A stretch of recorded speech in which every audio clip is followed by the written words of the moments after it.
Welcome back to the Top 6 show. A little earlier than usual due to more Champions League games tonight. We're previewing the Premier League weekend ahead, talking about some of the biggest talking points in the game that we love so dearly. Egal is still running a little bit late. He'll be with us momentarily, but we've got a great panel for you tonight.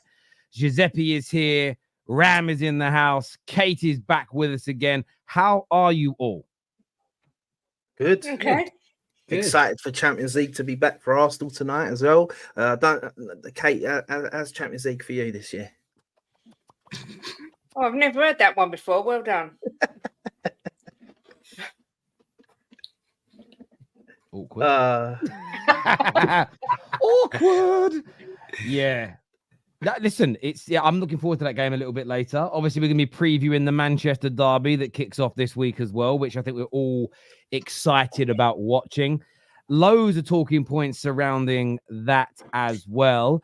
But and yes, I do say football like that because I am a Cockney and that is my accent, and it's a proper accent. Do you know what I mean? It's how we speak.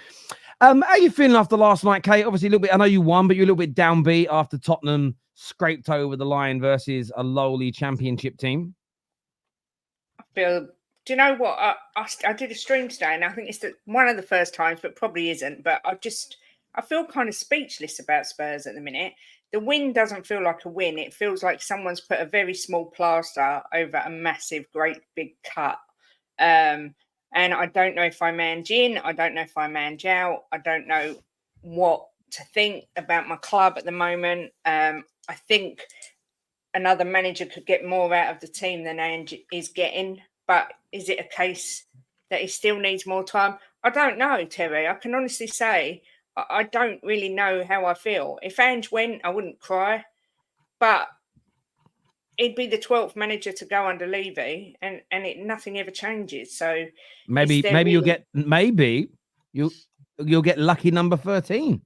Well, that is my lucky number. So there is always that chance. But the chances are that won't happen. The chances are it will be a new manager, and then in 12, 18 months, I'll be sitting there having the same conversation. So I don't know how to feel. I mean, Jim's of the opinion we won. It don't matter. I'm not. I'm of the opinion, well, it does. Any holes a goal. Basically, yeah. I'm of the opinion that those performances are definitely not sustainable.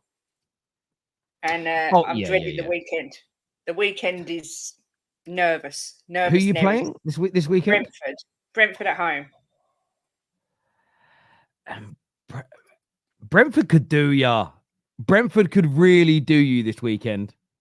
So could Ipswich or Southampton or anybody. I wouldn't be sitting here feeling confident if we were playing anyone, because after last night, I just don't know what to say. It was an absolute disaster class. You couldn't tell who was the championship team and who was the Premier League team. It's as simple as that.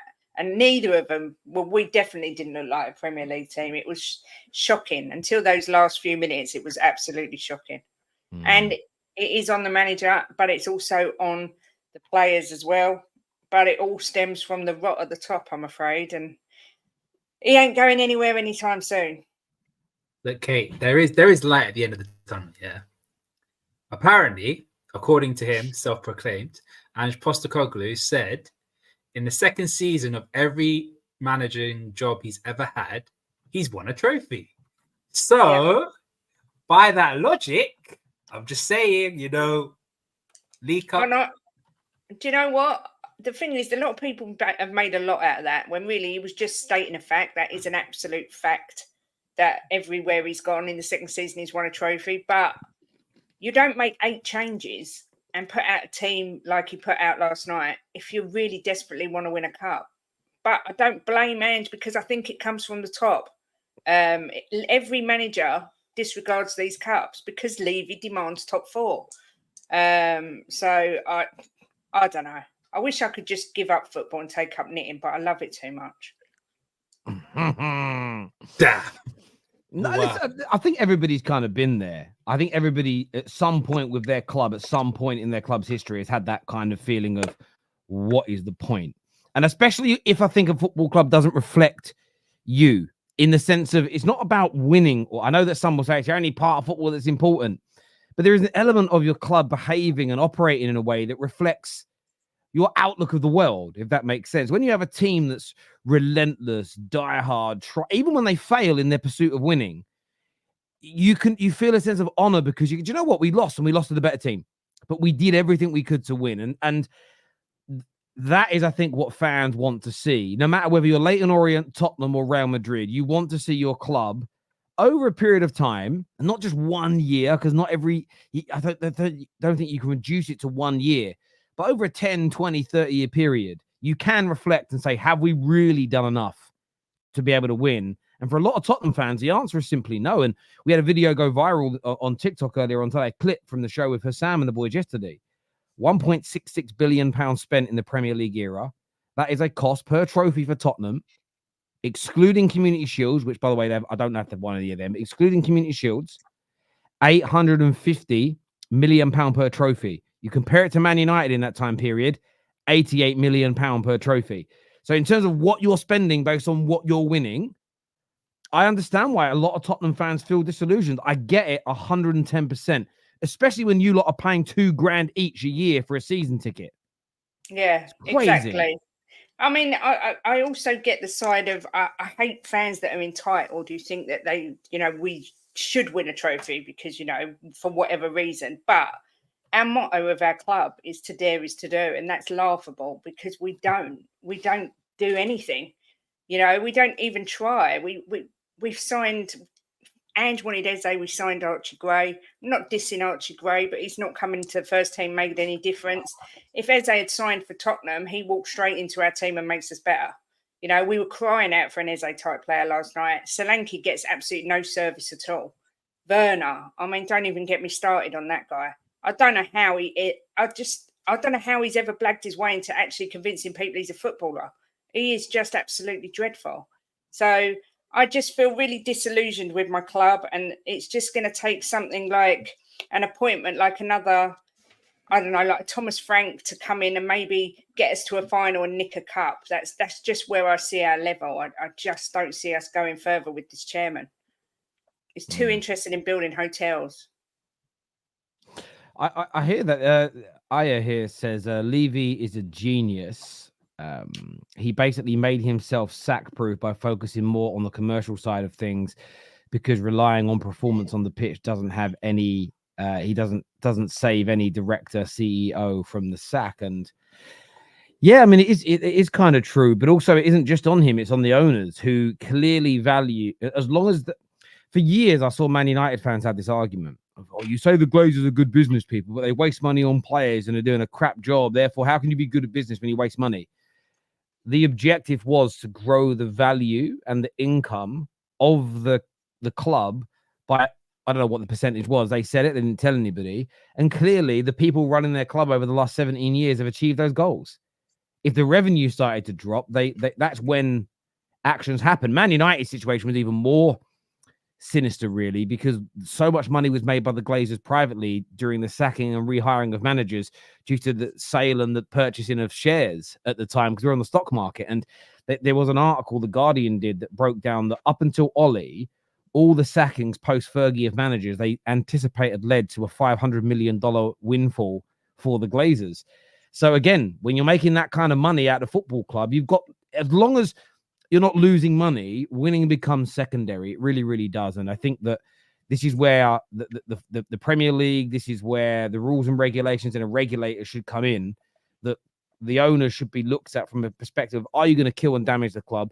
And yes, you might want to grow revenues, but is your sole objective trying to become the best team in the world, the best team in England, or not? And I think you've got to get that balance right, because Spurs, again, over a long period of time, you can see them making these decisions. And maybe if there was independent regulators that could scrutinize, maybe if there were rules in place where if maybe after 10 years and you're being scrutinized about your approach and who you hire and what your practices are, can we see what your internal business plans are? Maybe the Premier League or a regulator can say, do you know what? We're issuing notice on you. You've got 2 years to sell the club from this point because we don't believe we've got the club's best interest at heart. It would certainly change the kind of people buying football clubs if there was a way of a regulator forcing them out if they didn't have football at the forefront of what they're doing. And at least then the football, I don't know, maybe something along those lines is needed because, again, I mean, they have changed certain rules. You can't buy a football club now the way that the Glazers purchased Man United. That's now against the rules of the game. But I think that it's hard sometimes to have the fit and proper person's test ahead of time. Because how many of you have gone for a job interview, especially when you were younger, and you've made yourself sound like you're the hardest working, best person for the job? But in reality, you're like, I'm doing this job till something better comes along, right?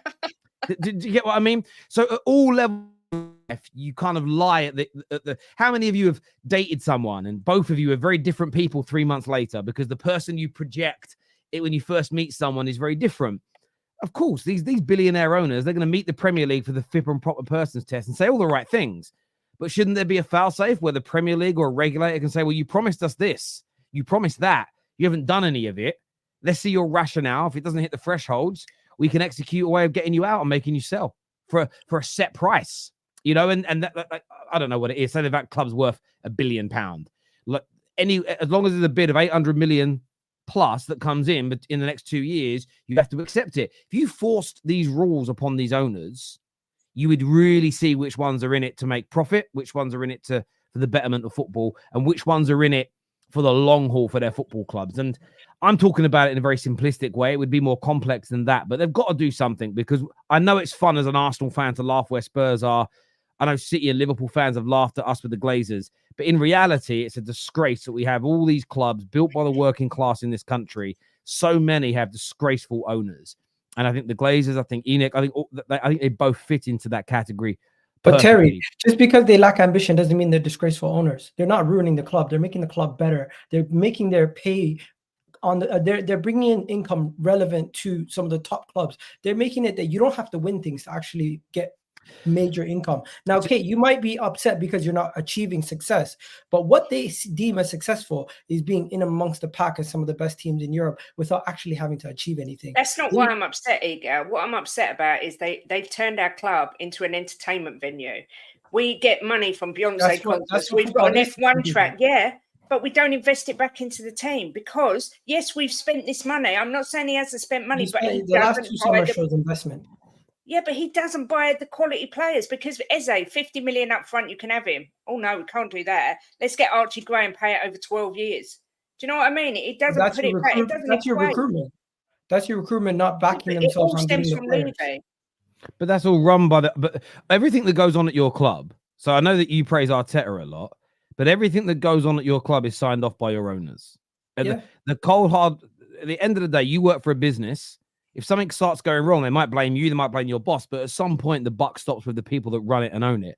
I get where you're coming from, and from a commercial standpoint, they've done a great job. And not all bad owners. Be in the top six without leaving them. I understand that, but what's the point of being in the top six if you're not trying to win? Other than trying to make money.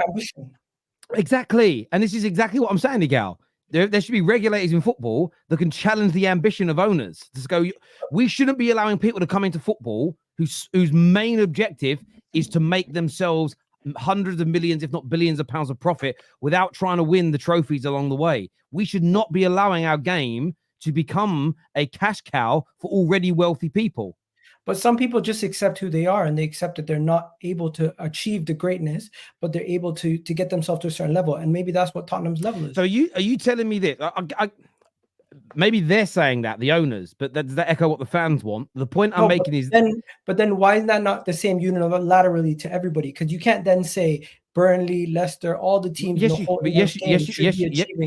be trying to win. No. But of course you can. You apply the same logic and same rules, but of course you wouldn't expect a club turning over £200 million a year to spend and invest and hire in the same way as a club making £800 million a year. But however, if you can still apply the same rules and the same logics, we all have to follow the same rules you and a rich person essentially have to follow the same tax laws. They just pay more tax than you pay less, right? But you still have to follow the same rules. There's still things that you can and can't do respective of what you earn, right? The point we're making here, Egal, I think you're slightly missing it, mate, is we, I think, need as football fans somebody to regulate why people buy our clubs, why people own our clubs, what their true ambition is. Because there's one thing running into the ground and putting it out of business, horrendous. There is a different type of frustration when you've got the money to be better, the money to hire better individuals, but yet you choose not to. You purposely, it looks like you pick to stay at a certain point just because you're making enough money. Surely that isn't right for the football fans who put their hard-earned cash into the club.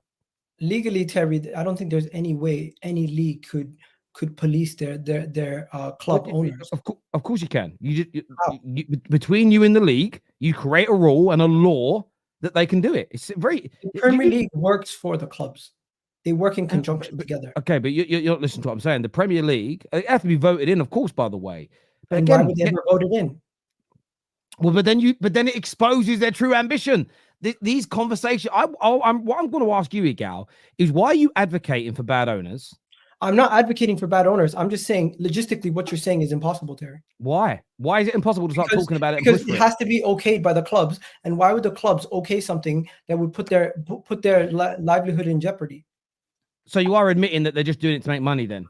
A lot of people do this. A lot of people own sports teams for money, and they use fans and they use players to make more money. And the reality situation is we buy kits, we go to games, we talk about it, we love the sport, but a lot of people that own the sport own it only for monetary value. And if they have a certain level of ambition, it's down to themselves and how competitive they are. You can't tell somebody how to be more competitive, especially if they don't have what it takes to be that level. So I understand your logic to a degree, but I think we should have a regulator that tells the football clubs that you should be doing more.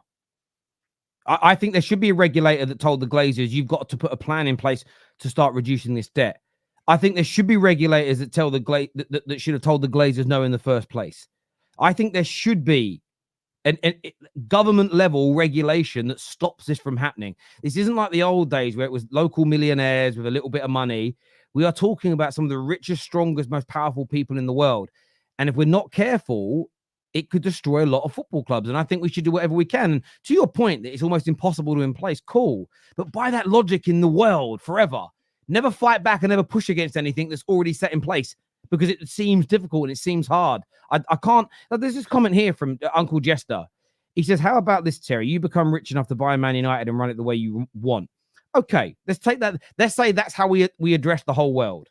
Say we address every problem in the world with this methodology. It means you should never challenge a politician because you haven't become one. You don't run a state or a county or a town or a country. How dare you criticize what politicians do? Hang on a minute. I don't care that the wall that I just built you as a bricklayer is not straight and could fall over at any second. You didn't go to college to learn how to lay brick. How dare you criticize what it is that I say or do? The problem with this logic, Uncle Jester, is that it falls down when you apply it across life unilaterally.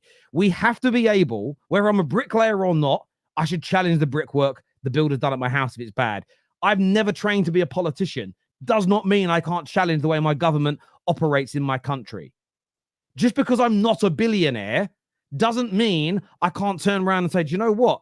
I think the way Bury Football Club, Tottenham Hotspur, Chelsea Football Club, Man United, Liverpool under Hicks and Gillette, just because I'm not a billionaire doesn't mean I'm exempt for an opinion. In fact, I'm going to get angry now, but what the fuck are any of us or you watching doing? None of you have got the qualifications to play football or manage football. So how fucking dare we have opinions on it?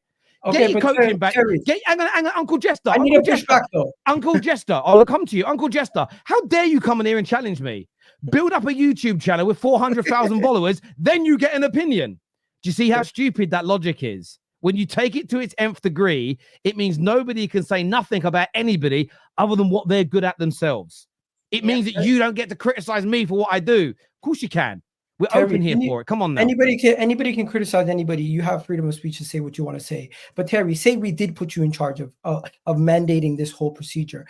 how would you implement it and how would it even work? Because I'm saying, logistically speaking, it would be impossible. It would not be voted in, and nobody would ever cede control of how they run their own club to somebody else. You're not paying billions of dollars for a club to then let somebody else dictate how you run it. Now, if you want the fans to Egal, stop a minute. No, stop on that bit. We'll come to Egal. This, I want to stop on that bit. We'll come to the fan part because it's a really good point you raise, but I don't want to get lost in the next bit you're going to say. I can't lie, Egal. You can't force owners to. You're in England. Is that me or is it?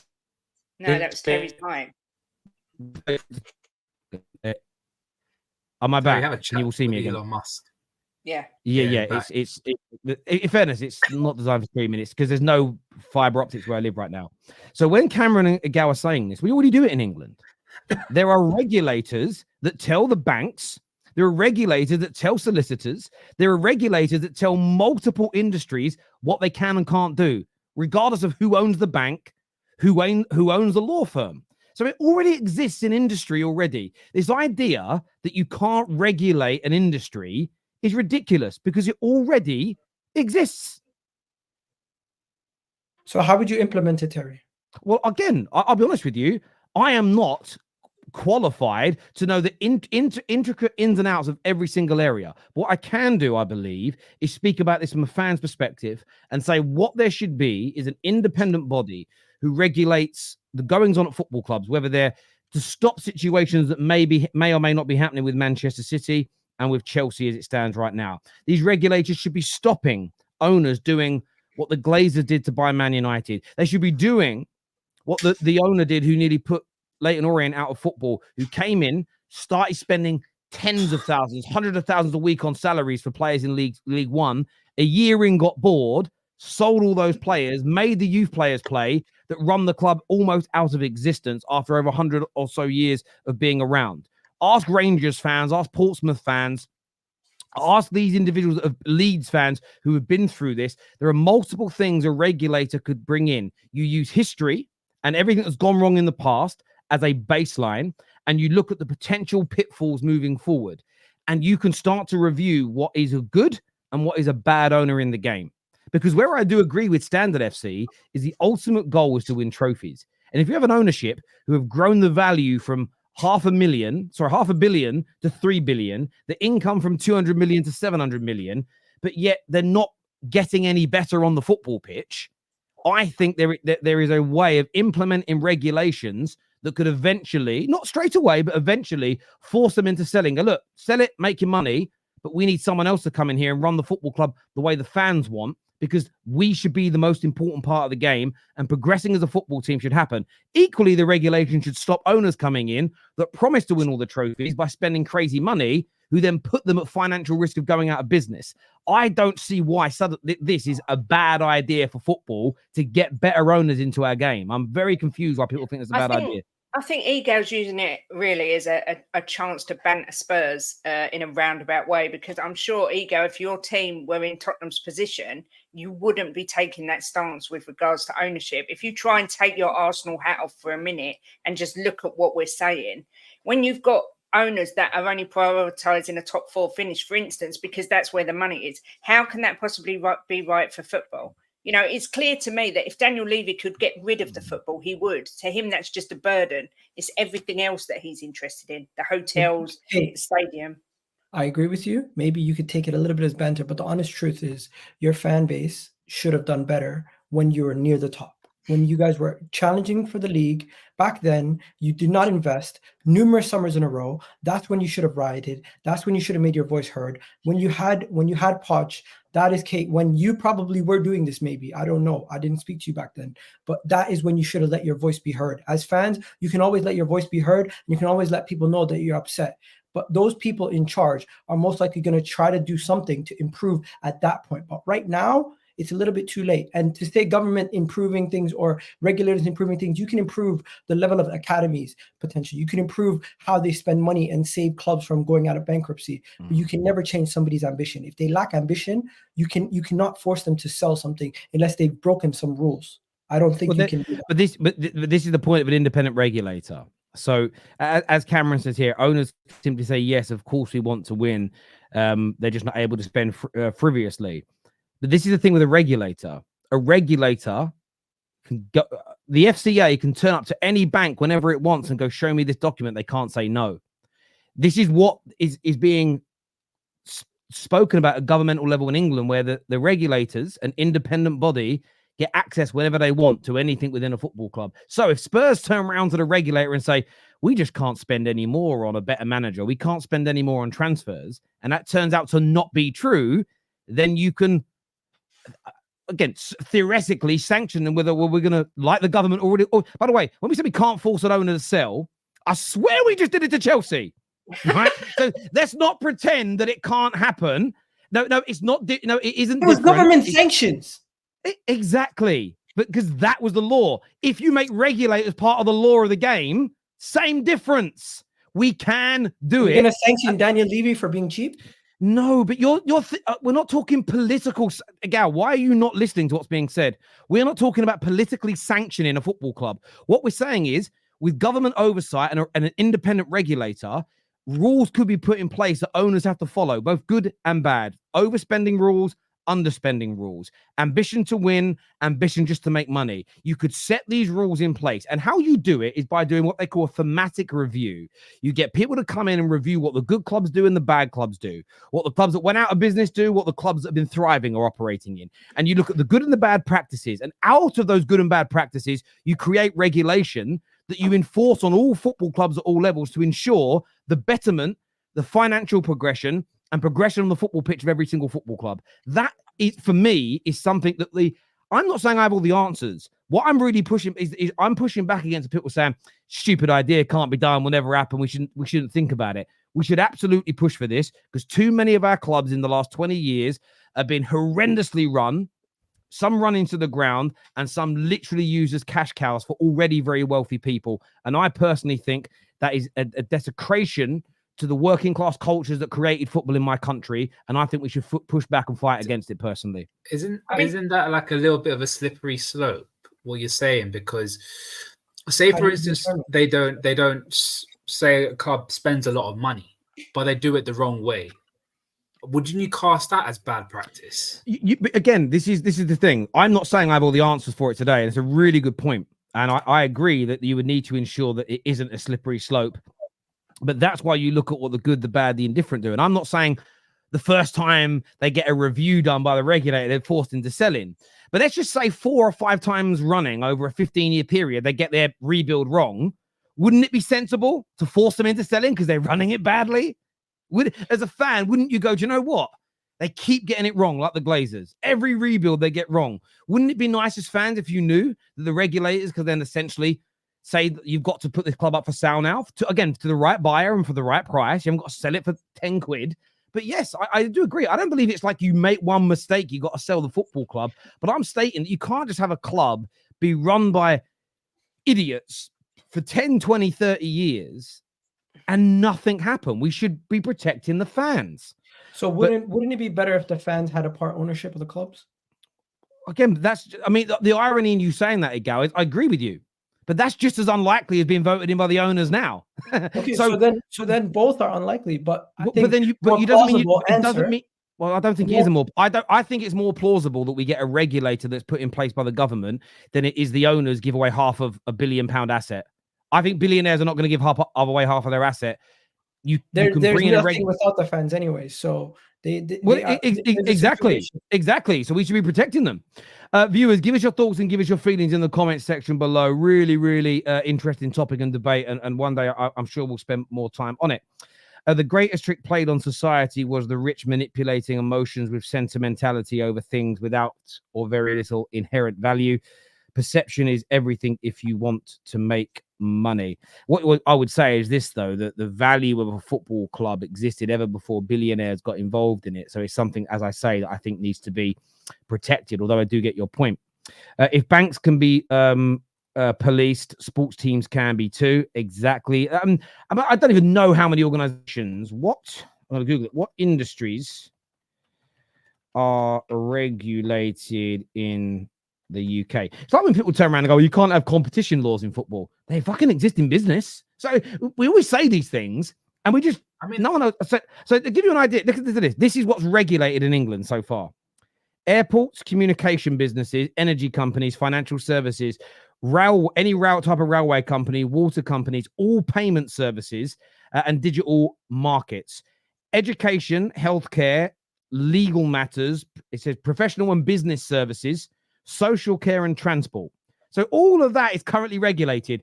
But football, it's communism if we bring it in. Fuck off. Get out of here. It already exists. It already exists what we're asking for. It already exists. As in, like, regulations already exist in other sports. It's as FFP. As in the IPL does a competition regulation thing. Everyone's got to be competitive. They have a set standard of you have this amount to spend. You got a whole pool of players. You got to spend that money and buy the best players. I agree. And do you know what's funny? City fans that think they're being witch hunted here and haven't done nothing wrong. If you had an independent regulator that was always watching what everybody was doing, this would never have happened to you. It would never have happened. It would have been impossible.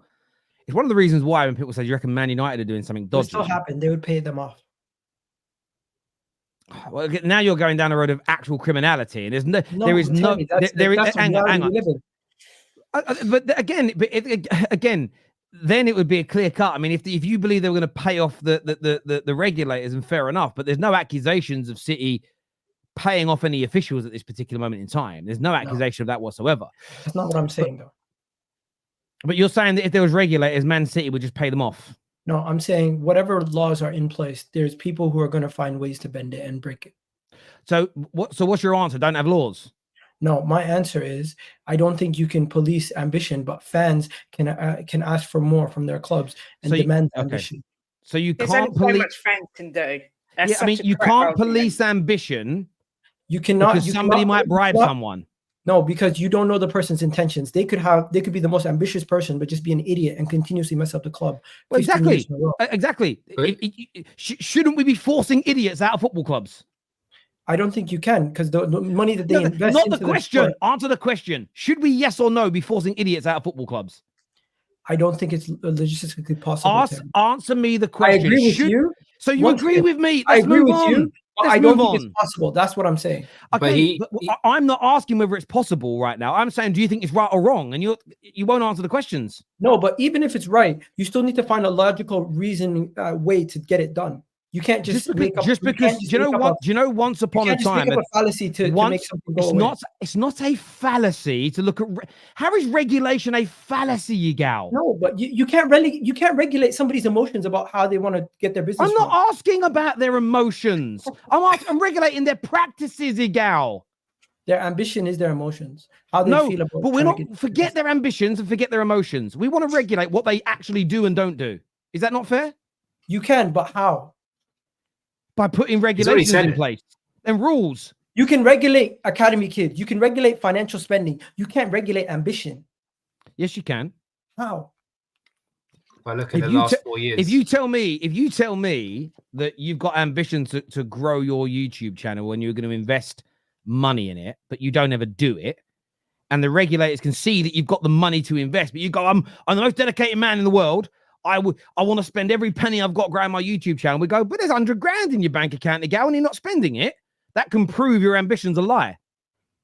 Okay, so then maybe I found an idea, Terry. How about this? Instead of questioning the ambition, how about club owners are allowed to take money out of the club and they have to reinvest it in the club every year, a certain amount?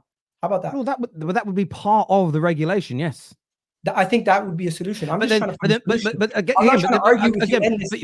your solution disproves your point. So if somebody says I've got all the ambition in the world, but every year they're going against the regulation and taking money out of the club when they're not allowed to, that would show their ambition is exactly. So you put rules in place. My whole argument put rules in place to prove ambition, and then if they follow those rules, they're fine.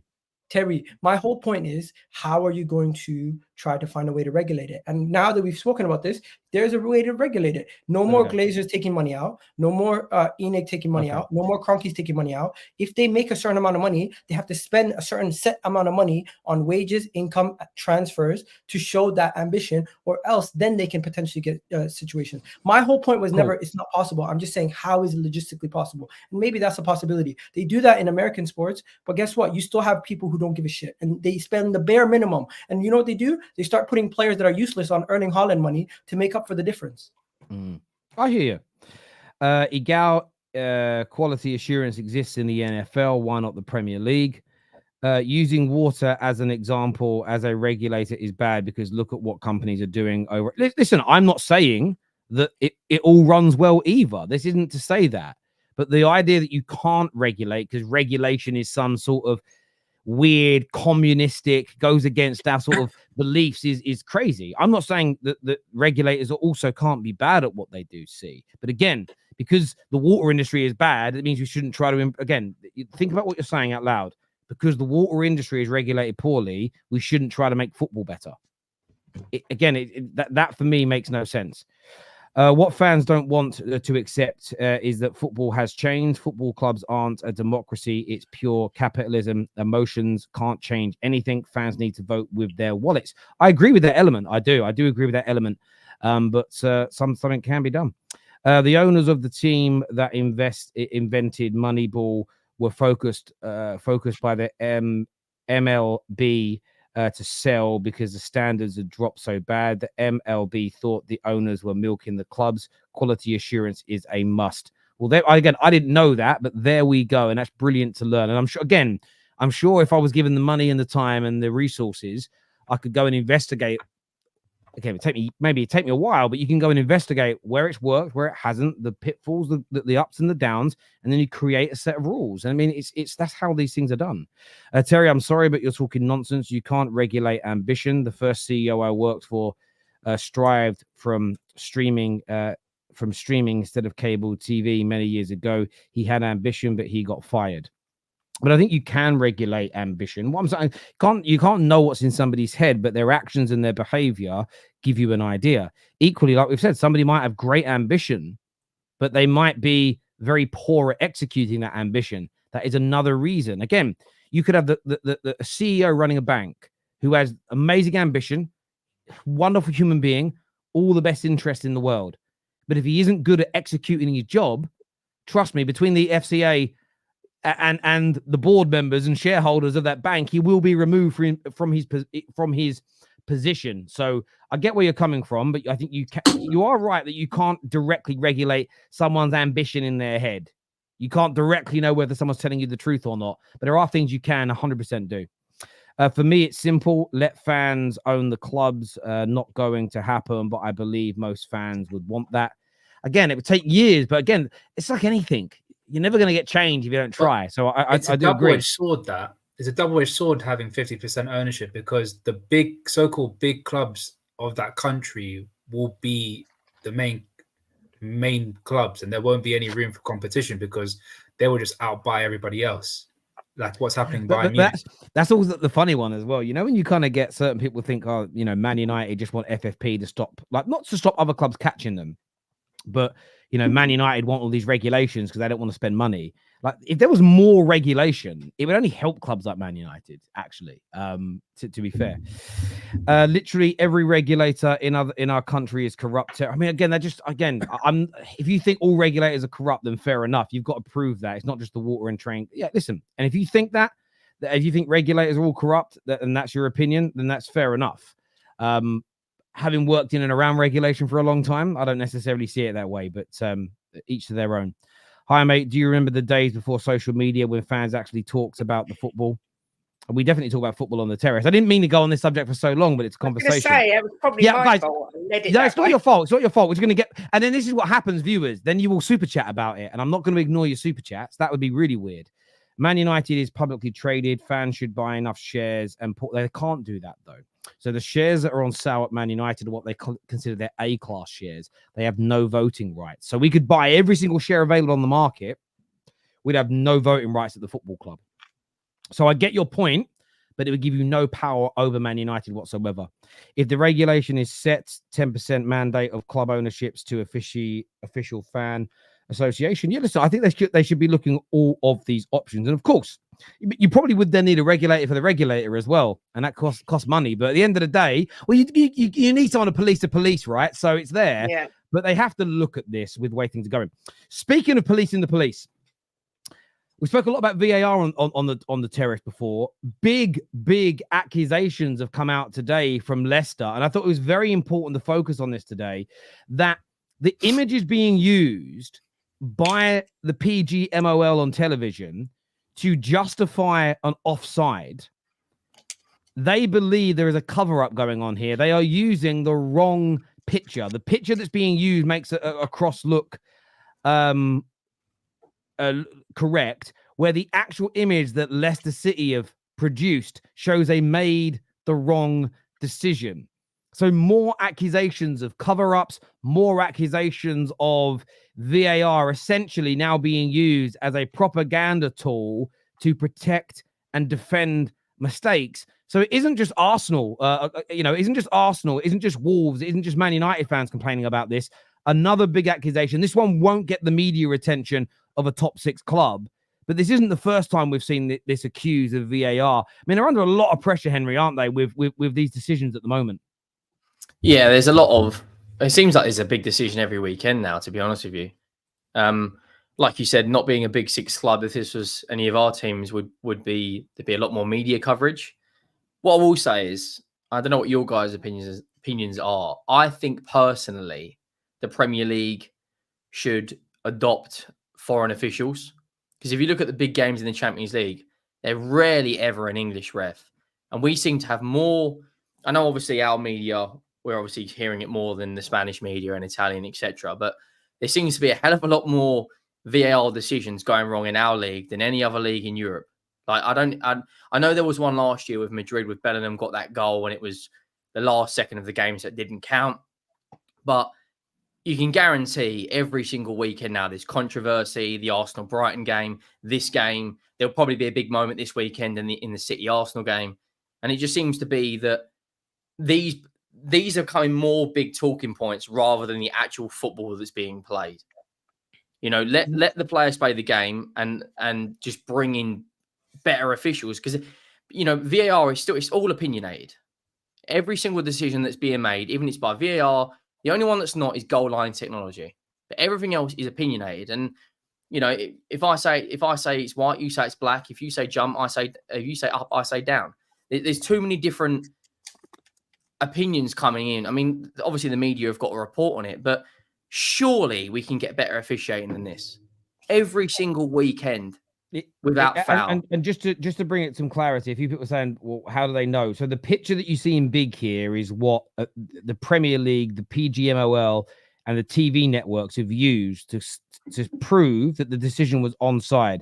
But what Leicester have claimed is that they have used the wrong frame, and this is the problem, is that this needs to be discussed and it needs to be spoken about, because there is 2 different frames that show different outcomes. We know the automated, semi-automated system is coming into action, but I'll be honest with you, if they're still freeze framing it at the wrong time, that's not going to help the semi-automated system either. And I think this is the problem with it. It's become an absolute joke. And instead of admitting, and the reason why there's no trust is instead of admitting their mistakes, we saw Howard Webb do it we listened to them the other day on the Howard Webb show. They were getting involved with the yellow card decisions, which is against the rules. It's crazy. But sorry, you were going to say something, Egal.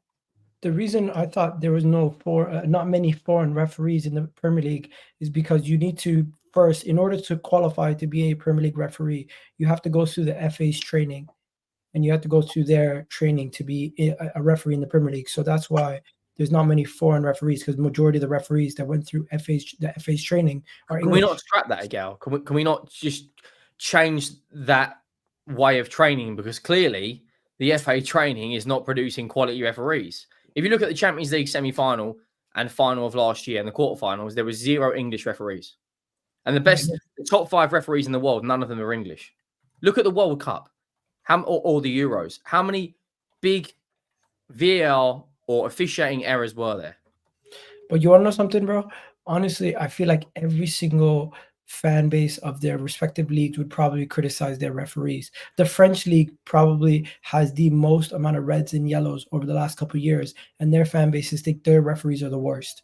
But if we have a good French referee that plays in the Champions League, that's because we see the best of their best. We don't see their worst referees. So when we're comparing ourselves to other referees, we're not necessarily comparing ourselves fairly to the same as what we see in the Premier League, because we see some rookies coming through the Premier League, the best of the best referee in the Champions League. So it's not really we're not comparing apple. We're comparing almost apples to oranges here.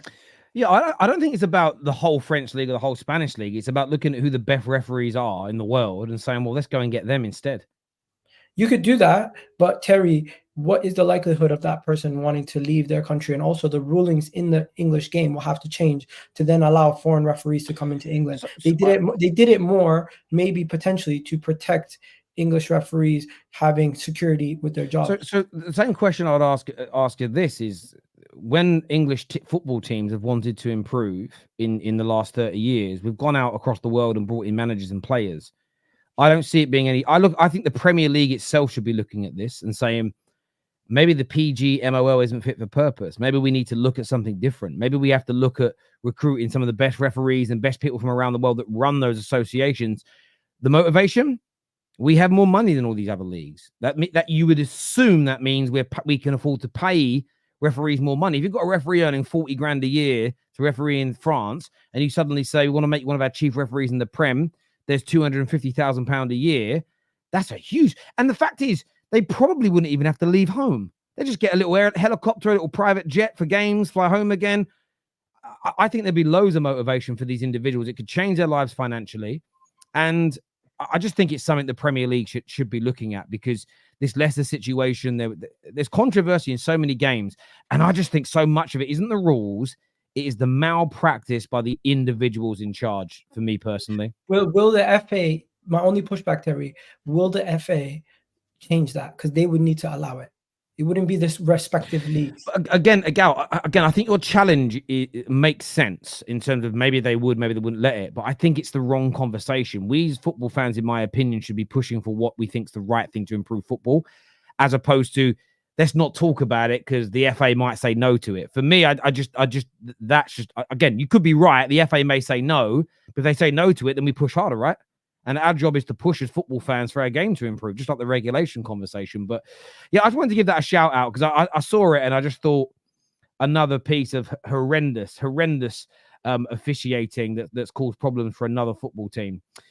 Fans should also push to have the same pitch owner scheme Chelsea have to protect their clubs. I agree, Gav. That's a really, really good idea. I think it's a fundamentally important idea. A few people were saying, Terry, you only speak about this stuff because you actually know nothing about football. If that's your interpretation, then fair enough. But I mean, I will sleep very well tonight. I'm going to throw that back. If you're going to attack me, I'm going to attack you back. Maybe it's because I just have the intellect to talk about the deeper issues in football and not just the kicking about the leather part. Maybe I have the intellect to understand all facets of the game as opposed to just the tactical talk. Just out of interest, Terry, what is for you personally the biggest issue in football? Or the biggest problem in football? The Glazers. But for me personally, it's the Glazers. But outside of Man United, biggest issue in we'll football, keep it Premier League because obviously are we talking running of the football, officiating, or the actual physical game itself? The actual game itself. In terms of on the pitch, I think there's not enough freedom in the game anymore. It's too system orientated. Everybody's obsessed with patterns of play. That element for me, I would like to see change. The back end of the Champions League last year, because of who was left in it, was some of the best football I've seen in years, because it was some decent systems and solid shapes, but it was in attack. Every team remaining, it was go out and attack, do your thing. And I quite liked that. So I would like to see that kind of come back. In terms of regulation, VAR for me is the biggest issue. And the maddest bit is the first 18 months, 2 years of it, I thought it was amazing. I loved how it was when it first came in. It got most of the correct decisions. Anything they missed, they would rectify. I loved it. Since Howard Webb's got in charge, it has become a propaganda tool to make the referees look like they got the decisions right. The problem is we live in 2024 with TVs, cameras, the internet, media everywhere. You can't hide this stuff anymore. You can't hide it. You know what I mean? Especially with social media, we've all got a platform. Terry, I think every there's an easier answer. It's really the money. The money with the clubs, the amount of games, the money for tickets, the money for players' wages, just the amount of money in football has created a snowball effect and caused a lot of these issues. So all the money in football has made referees get worse. No, the money in football has made more injuries, more games, players making way more money, owners making way more money, having less ambition. Yeah, but Egal, those you said. I really do think the root of everything in football going down, and also at the same time as we say going down, also meaning that in certain areas it does improve. But the main thing that makes people fall out of love with football, I would say, is the money and the ripple effect from the money that's ruining it. The thing I'd say back to that is, if the manager's looking at his squad and he's seeing consistent injuries coming up, surely he could. Manchester City do not need to play in the Club World Cup next year.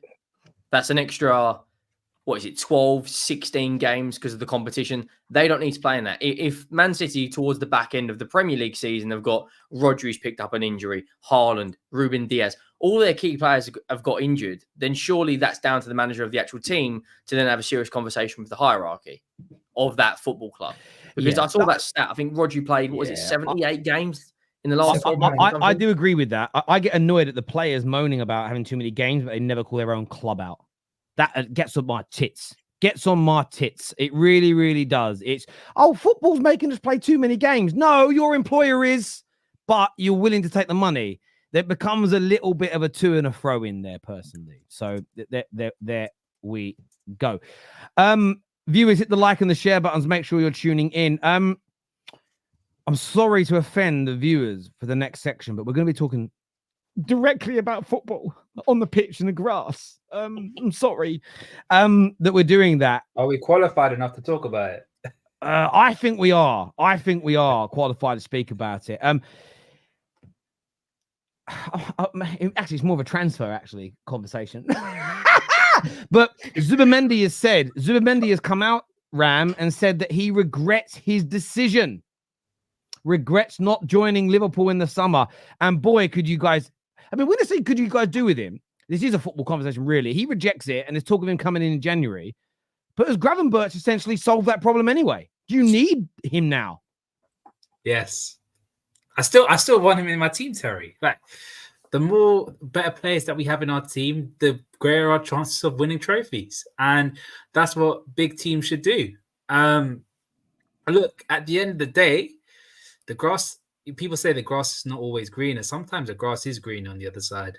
And the fact that Real Sociedad lost Merino, and then they lost someone else as well. I think Lenormand left them as well.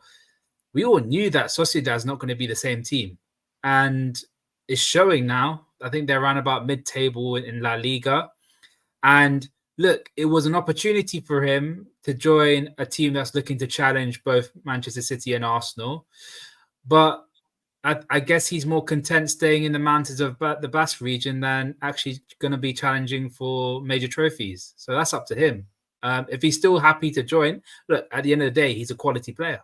I would still want him in my team. I think he would take a team up to another level. And if that means we can get a cut price deal on him in January, then so be it. So be it. But I don't feel bad about him. He made his choice. He decided to stay. He took all that time messing around with the club and everything, not making a decision straight away. He said he was going to join, but ended up changing his mind. I'm not too bothered about it. But if he does join, then another player to add to the team. But the grass is always green on the other side. I understand that. Giuseppe, we've seen Gravenberch, though, really produce this season. We saw in the Champions League away against Milan. He was amazing. He's been brilliant in the opening games. I know... Oh, no. Not again. That Elon Musk Wi-Fi again, isn't it? Yeah. It's that Elon Musk Wi-Fi.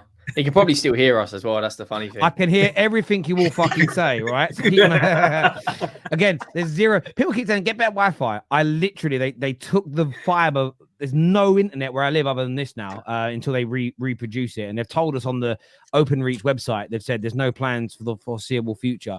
I'm like, how can we? The government promised everyone would have fiber by the end of 2025. I think they fucking lied. But it's okay. I won't moan about it. I'm not a politician. But yeah, Giuseppe, could this impact the growth of Gravenberch in that area, who has been producing some brilliant football? Yeah, I mean, it's a tough one, right? Because you need numbers, really, if you're Liverpool. But at the same time, Gravenberch has stepped up when this guy declined you. So you're going to have to tell him, listen, if you come in, you're not guaranteed starting or anything, because you turned us down. Like, we wanted you and you said no. So at the end of the day, Gravenberch is playing well. You have to keep him in. And I think he's surprised a lot of Liverpool fans, because I know a lot of Liverpool fans that were like, oh, he's not good enough. Oh, I don't even want him at the club. Why did we sign him? Waste of money, da-da-da. And then this season, they're all shutting up and they're all twerking for him. I don't know about you, Rams. Don't know how you were with him. But, yeah, I think it would. I think it would, because I think you bring in Zubimendi and he's going to end up being the main guy. I think it will end up happening. If they pay that money, he'll end up being the main guy. Should they do it, though? I'm a personal believer of when a guy does you like that, you don't get him. Like, I know that might be a bit like cut your nose off to spite your face sort of thing. But for me, if someone like, that's why I never really wanted Vlahovic when people were saying, oh, but we can maybe now get Vlahovic. I was like, no, he come out and actively said he was ignoring our phone calls. He didn't want us. And there's nothing wrong with that. But once you've done that, I kind of feel like I don't want to then go and get you. You didn't want us when we wanted you. So we're not going to come and want you now. You want us. Tell him. So I think that they should just swerve Zubimendi personally, but it's hard because he's a good player. And I know Liverpool fans will still be so happy if he comes, but the way the abuse that he got, the abuse you guys got because of this guy, Zubi Dooby Doo, the Zubi, and all that stuff. All I have to say is, would this guy be saying this right now if Real Sociedad were 6-0? He wouldn't be saying this. He's saying this because they've only won one game out of their first 6. And he's looking around at his team. He's looking around at his team and he's like, yo, this is not the same team as last year. That's probably how important was Moreno? Is it agent talk? Because it sounds like it is. I personally think there's a system and there's certain games where you could play them together. Because Ryan Gravenberch in the Ajax system was actually an 8 predominantly at the time. And he went to Bayern and they kind of experimented in like 3 or 4 different positions. You could have Zubimendi as a lone 6, and then you probably in some games could play Szoboszlai alongside Gravenberch or McAllister. Like, I haven't been massively impressed with Szoboszlai so far. And I think he does. I mean, he got a goal against Milan. It was off his shin. Clever finish. But overall performances, hey man, respect. The jury's out. And I think if he's available for, what is it, £52 million on that screenshot, Terry, I still think you have to snap him up. Apparently, as well, I've heard from multiple sources that he was offered before to convince him to stay at Sociedad. He was going to get given a new contract. Apparently, they haven't kept that end of the bargain to him. He wasn't given a new contract, which just makes the thing even more messier. But it's like what you said, Henry. I think he still comes in. Gravenberch still plays alongside him, and McAllister plays in the 10. I think that might be something that will go forward with. But Szoboszlai, Gravenberch, Zubimendi, hypothetically, McAllister, Elliott. You've got plenty of options there now. So many options, and it just boosts our squad a lot more. Do you know what I think's interesting about it as well is I rate Gravenberch, and I think he's been excellent this season. But I don't think you should be. I think, listen, we could go another 5 games and go, oh, that was a sort of new to the position. Like, you know what's the expression when people like win money? They start playing cards and they win money. Beginner's luck. There could almost be an element there of he starts well but fades once. I remember, he's better than this player, by the way. I remember when Francis Coquelin returned to Arsenal from Charlton. And I remember this because one of my best mate I was living with at the time was, oh, have you seen how good he is? He's going to be this, he's going to be that, he's going to be the other. 6 months later, I'll get rid of him again. So I think I personally still feel, although I asked the question, I think you've got to still go and get Zubimendi. I think he is amazing in that position. I think he'll bring the style of football that Klopp's looking to adapt to another level, gives you that extra strength and depth. But yeah, it just goes to prove that that the grass isn't always greener on on the right side of the mountain, is it? It sometimes isn't that great. So, but you know something strictly with like the athleticism and the body and the size that Gravenberch is, he could probably, as long as he has the technical ability and he can continue to improve as a player, he could reach higher heights than Zubimendi. I think. His technical ability is no question, Egal. Yeah, so I think his technical. He uses more technical ability than his actual. He could end up being a better player than Zubimendi for Liverpool in the future if he continues to develop. Because this, but again, it's two different players, Egal. Right? Let me compliment your player before you cut me off, man. 1 second. Sorry, I was going to say he's been one of the most improved players so far this season, I think. Yeah, I 100% agree. Look, on my thoughts on Gravenberch last season, I was disappointed. I knew that guy had talent, but I didn't think he showed it that much. But the physicality thing was my main question. For he can run around the pitch, but he doesn't use it a lot. He's mainly relied on his technical ability. But I think having Zubimendi next to him just gives him that new lease of life and just removes the shackles off him, and he can drive forward, which I think is his best attribute. And doesn't force him to, keep the ball and stay in like a more defensive position. I would like him to go forward, dribble with the ball, play passes in towards the final third, that kind of stuff, not just stay on the center circle and just play the ball around like left, right, and center. That makes a lot of sense. Viewers, give us your thoughts and feelings on it below. George here says he must have heard Sam's reaction. Very, very true indeed. By the way, everyone, get the likes up as well, people. Let's get that like button smashed right now. Nearly 3,500 of you watching on this early show on a Thursday afternoon. So get that smash for us right now if you haven't hit the like button already. Liverpool this weekend, though, you take on Bournemouth at home. You must be very confident of winning that game. Terry, I was very confident in winning against Nottingham Forest, and look how that happened. You know what I mean? But I will say, given the fact that we did bounce back in Milan the way we did, great mentality, going 1-0 down and then winning 3-1 in the San Siro is no mean feat. We should be winning this game, regardless of what result it was at Milan. It is Bournemouth, who I think are in an okay run of form, a bit disappointing to many people. But the reaction that we still should have is that we need to go out and win confidently. We can't have these slow starts again, and some of these players have proven to the manager that they should be starting, i.e. Cody Gakpo. I expect Cody Gakpo to start in this game. And certain players have a point to prove as well, because we've been quite disappointed with them. The players like Jota, to an extent, Szoboszlai as well. So for me, 3 points minimum. I mean, it should be a 2-0 win minimum for me. I think Bournemouth just don't look the same team as they were last season. It's a good fixture for you lot, isn't it? I mean, like, you're at Anfield. It's off the back of a Champions League win. I think haven't you beat AC Milan 4 out of the last 5 times at the San Siro or something like that? Yeah, AC Milan. The only time Milan beaten us in the Champions League in their history was in 2007. I think we played them about 7 or 8 times. Yeah, let's not talk about it. I don't want to talk about us for a little while. Like me and Kate, we're happy. We're through to the next round. Just leaving. We'll talk about Spurs another day.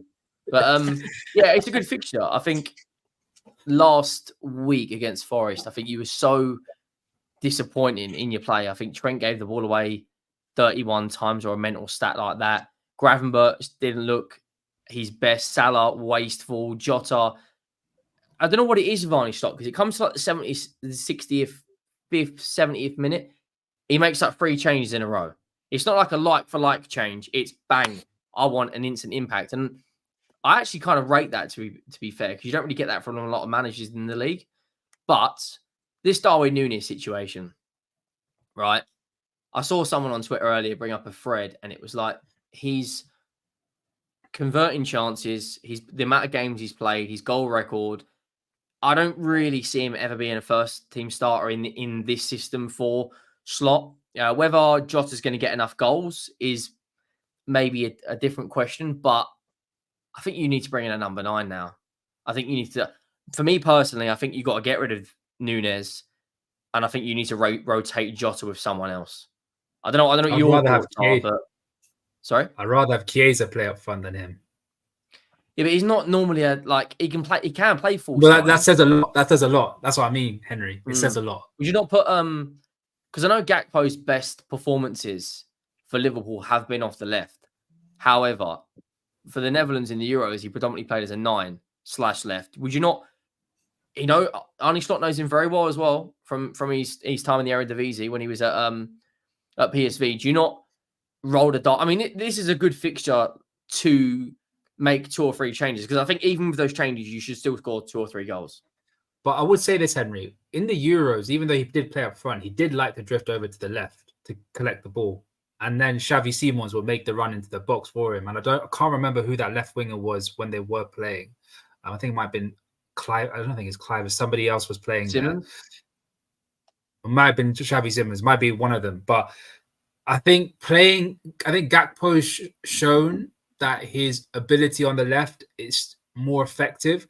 I think the striker position, we just need a poacher. We need a fox in the box, basically. And Jota's had his chances to convert them. I think he's only converted 1 out of a possible 9 or 10, which is a bit disappointing for a player of his quality. But I completely hear what you're saying with Núñez. Look, I don't trust Núñez at all in front of goal. Was he the worst striker in terms of conversion rate in the Premier League from last season? I want to throw this out, though. I know I've said a minute ago, I still think you should get Zubimendi. Depending on the finances available, if Gravenberch is still doing brilliantly come January, maybe you need to look at that money being invested in a goal scorer. Potentially when you get to that point, because Gakpo's okay, but he's never going to be prolific. Jota's decent, very good, but injury prone. And Darwin Núñez legitimately is pants. But we also need a centre-back as well, Terry. We also need a centre-back. No, and I think that's fair. I think you need to look at where you're at in January. I know that sometimes you want to make all your signings, you want them to have a long-term vision. But let's just say you're doing okay on clean sheets, winning a lot of games, but you're just struggling in some matches to score that goal. Maybe the striker issue needs to be addressed. Maybe. I mean, Liverpool as in Liverpool need to try down Trent, Salah, and Van Dijk before they have a contingency for any other signings. They're going. They're going. Because we're going to run out of time if we're not careful. So I wanted to say, what's your score prediction, Ram, for the Bournemouth game? 2-0. 2-0. West Ham, Chelsea, Kate. Mm-hmm. Who's winning this game on Saturday? 12:30 kickoff. It's I was about to say Upton Park. It isn't. It's the, whatever they call it now, the London Stadium. London Stadium. Stratford Hammers. How's this one going? Look, do you know what? It's so hard to predict West Ham and Chelsea because you don't know what's going to turn up. But I have done this game as a draw. I think West Ham have got enough to get something out of it. Chelsea, like I say, you just don't know what you're going to get on paper. They've got a good team, but I just think that they're just still a bit of a shambles. So my prediction for this one is 1-1, which suits me because I don't like either of them getting points, so they can share them. Listen, I mean, 1-1 would be an interesting scoreline. There's obviously a lot of hype around Chelsea at the moment. The supercomputer is predicting them coming third this season, but I mean, just based on the supercomputer, I don't know what it is. It's probably just Chat GTP. They just said supercomputer, but I think it looks at all the underlying metrics and then gives a prediction. But it might change in 2 weeks. That's the problem with the first 4 games of the season. Is so much changes, but they've got a chance. Chelsea, they have got a chance. West Ham have not been good so far this season. So far, Lopetegui. Is it Lopetegui? Lopetegui. Yeah. Julian, right? I ask because I'm not too sure, and then I get 3 different answers, 2 from the same fucking person. The funny thing is, Terry, if West Ham win, Chelsea and West Ham will be on the same points. You know what? That's funny, yeah. I see. Even Terry, you said West Ham aren't playing well. They always turn up against Chelsea. They always do. Like even at home, they do. You're right. As in, I remember a couple of seasons ago when Chelsea were flying high, and then Masuaku hit miss hit across that ended up going to the back of the net. They always perform against Chelsea. They always turn up and they always play well. That's why Kate's prediction, I don't see too much. I could possibly see them losing as well. I mean, Chelsea losing. Look, we watched the game last week. Let's be honest. Chelsea, good on them for winning and getting through with the 1-0. But Bournemouth, that were kind of toothless. If West Ham get the chances that Bournemouth had, win the ball high up the pitch, I could see Somerville, Bowen, or Kudus punishing them. And we all know Sanchez is not a great keeper.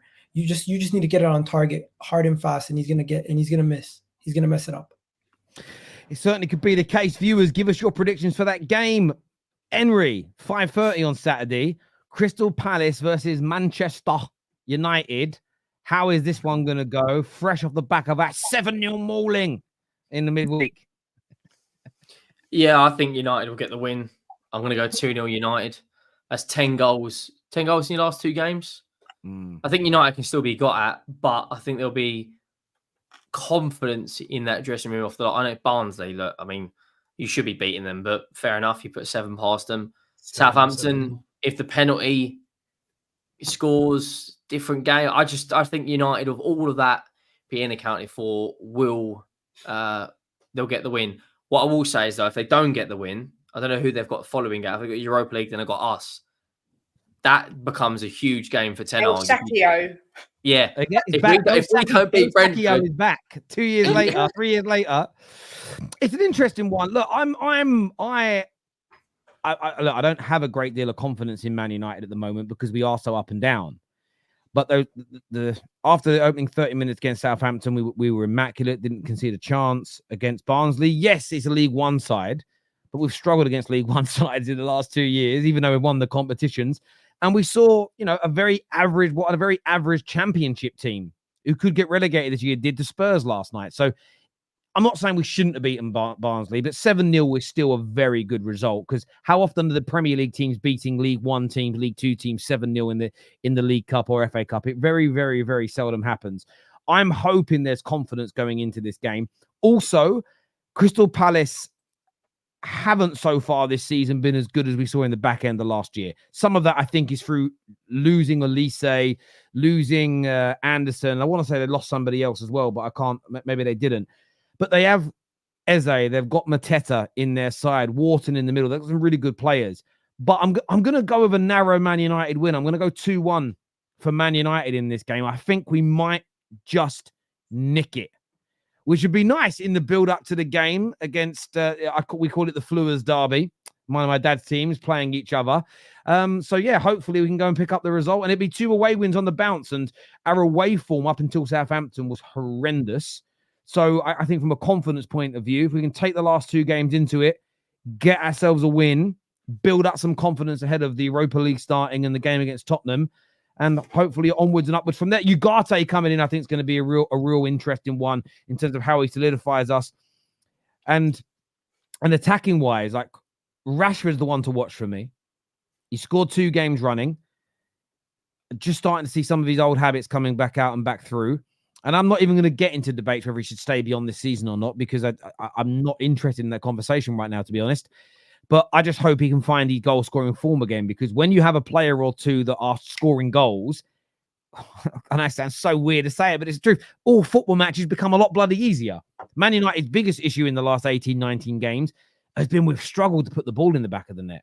So no matter how well you're playing, no matter what if you're not scoring goals, you're continually under pressure. So I'm going to go with a narrow 2-1 Man United win. What front three would you go?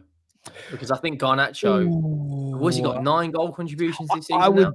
I would go Rashford, Ahmad, Xerxes. I would keep Garnacho on the bench. Even though he was majestic on midweek, I would still keep him on the bench as an impact player at this point. Ahmad in the league has been brilliant for us.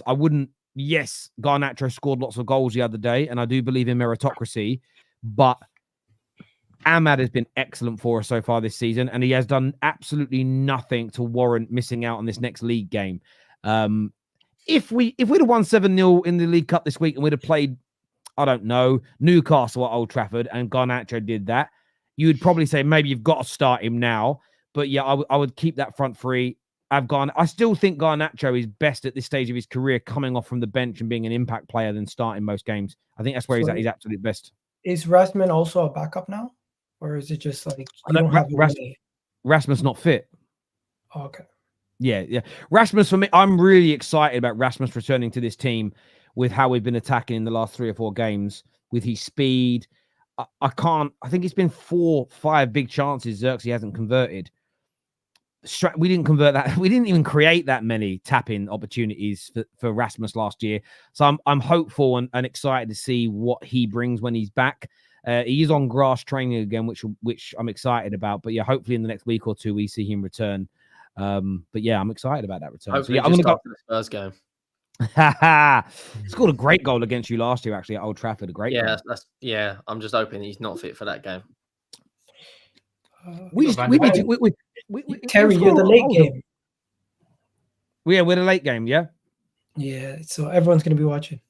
That's everybody watch. Hang on a minute. Everybody watches every Man United game anyway. No, I'm saying the late game. The late game is usually like the one that most people end up catching. Some people they're doing that though to United because they've been 12:30 kickoffs twice. They were the first game of the Premier League. It's like, I think to a degree, I think there's an element of truth in what you're saying. I think United are the biggest pull because you never know what United's going to. Man United. If Man United went out of business tomorrow, all of your clubs are. No, let's just be real. They are. We are. Don't egg him on though. That's the thing. I'm not egging him on. One second. Right. That was not my point. However, that was not my point. How many times has Manchester United been on a late game or like a Friday night game where everyone just sat there watching them lose? The most of our games. Why is that, Kate? I just got a funny feeling. I do. I've just got a funny feeling you drop points to Palace. I think Ten Hag it kind of has got everyone thinking, yeah, we're back. And I just think a moment of truth is going to drop on your heads again. I will say this. We don't think we're back. With most level-headed Man United fans who show their face don't think they're back. By the way, Gal, I'm upset you haven't noticed my hat today. Do you notice anything about it? Oh, yeah, the Canadian flag. Yeah, it's a little one under there as well. I went out and bought some new hats today. Went out and bought the kids new tracksuits, and then I bought myself like 4 or 5 new hats. Here's one of them as well. I was like, is that a Yankees hat? Yes, it's a Yankees hat. Yeah. I got a Yankees hat. I got this Canadian. I don't even know what brand it is. I just liked it. It was in JD, so I went, yeah, I'll have a bit of that. I felt so old in there though. I felt so old in JD. I couldn't believe it. But I was like, I like hats though, and I bought myself a couple of new pairs of Air Maxes. Although I got screwed over though, I've got to go back tomorrow. So I picked up one of Freya's tracksuits. Freya's quite tall. She's 6, but she wears like 7 to 8 year old clothes. Picks it up. That's what he said on the coat hanger. Got it home. The label is 5 to 6. I didn't check the labels. I checked the coat hanger. I was like, you're so annoying. Oh no, so I got to go back. But the thing is, a good excuse to go shopping again tomorrow. That's the thing. So I'll go back tomorrow. Oh, excuse me. In January, I'd love my team Arsenal to buy who? The guy from Coventry. He was good against us yesterday. Yeah, Asante. He's one of KJ's friends from Ballers and God. Actually, the young man who scored. KJ knows him personally, I think. What's your reaction to Johnson's reaction towards the fans? That's to you, mate. Kate, do you know what? Well. Like, I don't know where Kate stands with it, but I think a lot of the criticism he's been getting is unjustified. I don't agree with the personal insults. I think you can critique him, like, but literally ripping into him to the point of where he had something like 480 DMs. That's a little bit like, but at the same time, he's a £50 million transfer. There's a lot of pressure with the transfer. I think we can all agree, other than that finish in that game, I don't think he did too much. But when it come down to it, in the pressured moment, without that chance, without that goal, we're not in the next round. I don't think I'd be confident with Fraser Forster in another penalty shootout. So he delivered. But the fact that when he scored, he didn't celebrate. He literally you just scored the winner. I don't care who it's against. Yeah. You should celebrate a winning goal. But do you know what it is though? Sometimes with players, and ironically, I was looking at the stats today. Rashford, all the stats have come out again. Rashford is for the 3rd year running the 2nd most abused athlete in the whole world. Only LeBron James is number 1 3 years running by a long way. But Rashford, I don't get that about LeBron either. But yeah, I mean, the more successful you are in life, the more haters you get. It's as simple as that. But Rashford, when he's been on bad runs and scored, there isn't really a celebration. And I think an element of it is almost because it often creates more abuse. So I remember when Rasmus Højlund had the Premier League goal scoring drought, celebrated when he scored, and all of the trolls and the nasty amoebas online kind of came out and were like, "You scumbag for celebrating after being on a drought." So it's footballers are really sensitive to that, and I know some people think they shouldn't be, but they seem to be. Big game this weekend. We spoke about the others. Man City versus Arsenal. But before we get into the game itself, Odegaard looks like he's going to miss a few months, Egal. How bad is that for Arsenal in the longer term if he's going to miss a couple of months? It's going to be a miss. Obviously, Martin Odegaard missing he's one of our better players. He's our captain. He's one of the main guys who keeps the ball ticking in the midfield. So we're going to have to find a way to try to keep the ball a little bit more and not be as sloppy as we were in the last game versus Tottenham. But overall, I think we can manage. I think Arteta's shown that what he could do versus Tottenham, and I'm pretty sure we could do that versus majority of teams. This game versus Man City, he's also going to be a miss. Majority of the big games from now until he's back, he's going to be a miss. But as long as he's back before that Liverpool, Newcastle run that we have later in late October, I'm happy. And hopefully he comes back ready to go. I don't want a player risking further injury by coming back too soon. So take as long as he needs.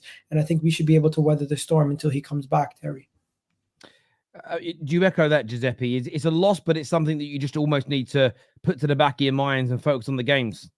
Yeah, listen, at the end of the day, nothing we say or do now is going to change the fact that he's injured. So we just got to get on with it. Hopefully players like Wanyeri can step up. He's got a chance now. He's got a chance to really get in that team and make a little name for himself this season.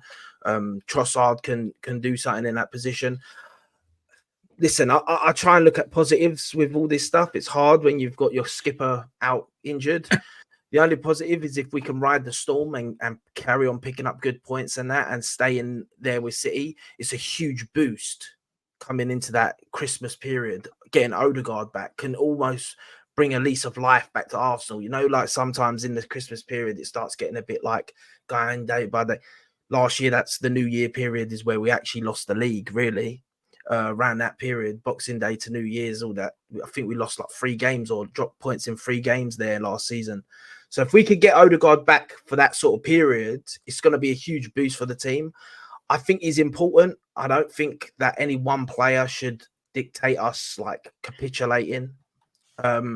Obviously, a lot does go through him. I'd argue that he's one of our most important players because I think so much attacking goes through him. But yeah, listen, I don't know. It's annoying because it's international. It always hurts more. It always stings that little bit extra when the player gets injured in international because I hate international. And I think that 3 weeks into the Premier League, they've already got to go international break. And then you see your players getting injured. It just pisses you off. Sorry, I've just put a violins out for you there. No, it's just annoying. But listen, it is what it is. Odegaard will come back stronger. He always does when he goes out injured. And I think we'll be all right. The game on the weekend, obviously, it's going to be a miss. I think he was a big miss against Spurs. So we'll see, innit? But the games like the Bournemouth games, the Southampton games, I don't think we need Odegaard to beat these teams. I'll be honest. Giuseppe, you say that, but in the last 2 years, when you've played a lot of these games, these are the games where you've slipped up in. Southampton 3-3 at the Emirates, losing at Fulham at Craven Cottage, being 2-1 up with 9 minutes to go with Fulham having 10 men. They equalise. I think Arsenal away from home this season will get, and you got to hear me out on this, I think you'll get more points than you do at the Emirates. Because when you go away from home, because you're so solid defensively and you've got a game plan which is to everyone hold position, counter-attack with that pace, like you did against us, like you did against Villa. The games that you have played at home, I mean, I think you dropped more points at the Emirates last year than you did away. You've already dropped points at the Emirates this season. I just think there's almost this confidence. You're going in, we're at home, yep, 3 points. When you're away from home, it's like, stick to the game plan and we'll win. The only game you can't really do that is Anfield and the Etihad, because you're up against the 2 other teams that are equally just as strong. But every other team in the league, I believe Arsenal can win at their away ground. However, there's this arrogance. I'm not saying it's you or Egal, but you can see there's an arrogance in your play that sometimes you don't necessarily get going until 30, 35 minutes. Like, look at the last game of last season against Everton. I know there was a hell of a lot riding on it, but you weren't as clinical as you normally are. Yeah, no, I hear it. There is an listen. At the end of the day, when we're more open at home because we go for it more at home. When That's you're what- away, that's what I'm saying. When you're away, you sit back a bit more and you're like, let's let them have the first bit of game, and then we'll just get into the game when we get into the game. But you know what? I just have this feeling. I know it's just me and it's just hope or whatever. Like I really have this feeling that Wanjeri's going to really step up when Odegaard's not here. I'm not maybe not in the games against like man. I'm not saying he's going to be like the guy against Man City that's going to think, but these games like Southampton, these games like Bournemouth, these games like Leicester, I think he's going to really perform in them. And we'll wait and see. Listen, I'll be here if he does, and I'll be here if he doesn't. I think Trossard as well in the 10 can do something. I feel like people just... I think Arteta knows what he's got to do. Arteta wouldn't have let the players go. That's the one thing with Arteta. I know I'm frustrated, and I don't. And once again, this goes down to the facts of me not rating our transfer window because again, something's happened and injuries happened. That's now depleted our team in a position where I don't think we got much backup. But Arteta's obviously seen something in someone, and I think it's Wanjeri to say, I'll let Smith Rowe go. I'll let Vieira go on loan. Because I know if Odegaard don't play, who's playing in that position?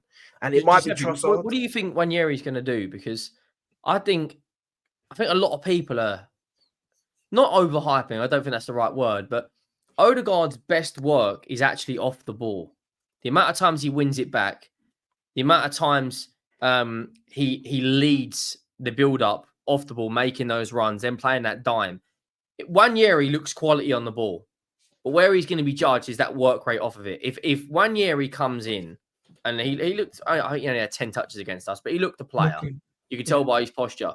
But what he's doing off the ball, that's when he's going to get judged. Because if he plays tonight, which I think he will feature, and you're going up against the Cities, the Leicesters, the Southamptons, the PSGs without him, you're asking him to do a hell of a lot of work. I mean, Odegaard won the ball back more from a number 10 than any other 10 in the league. He won the ball back 41 times last year.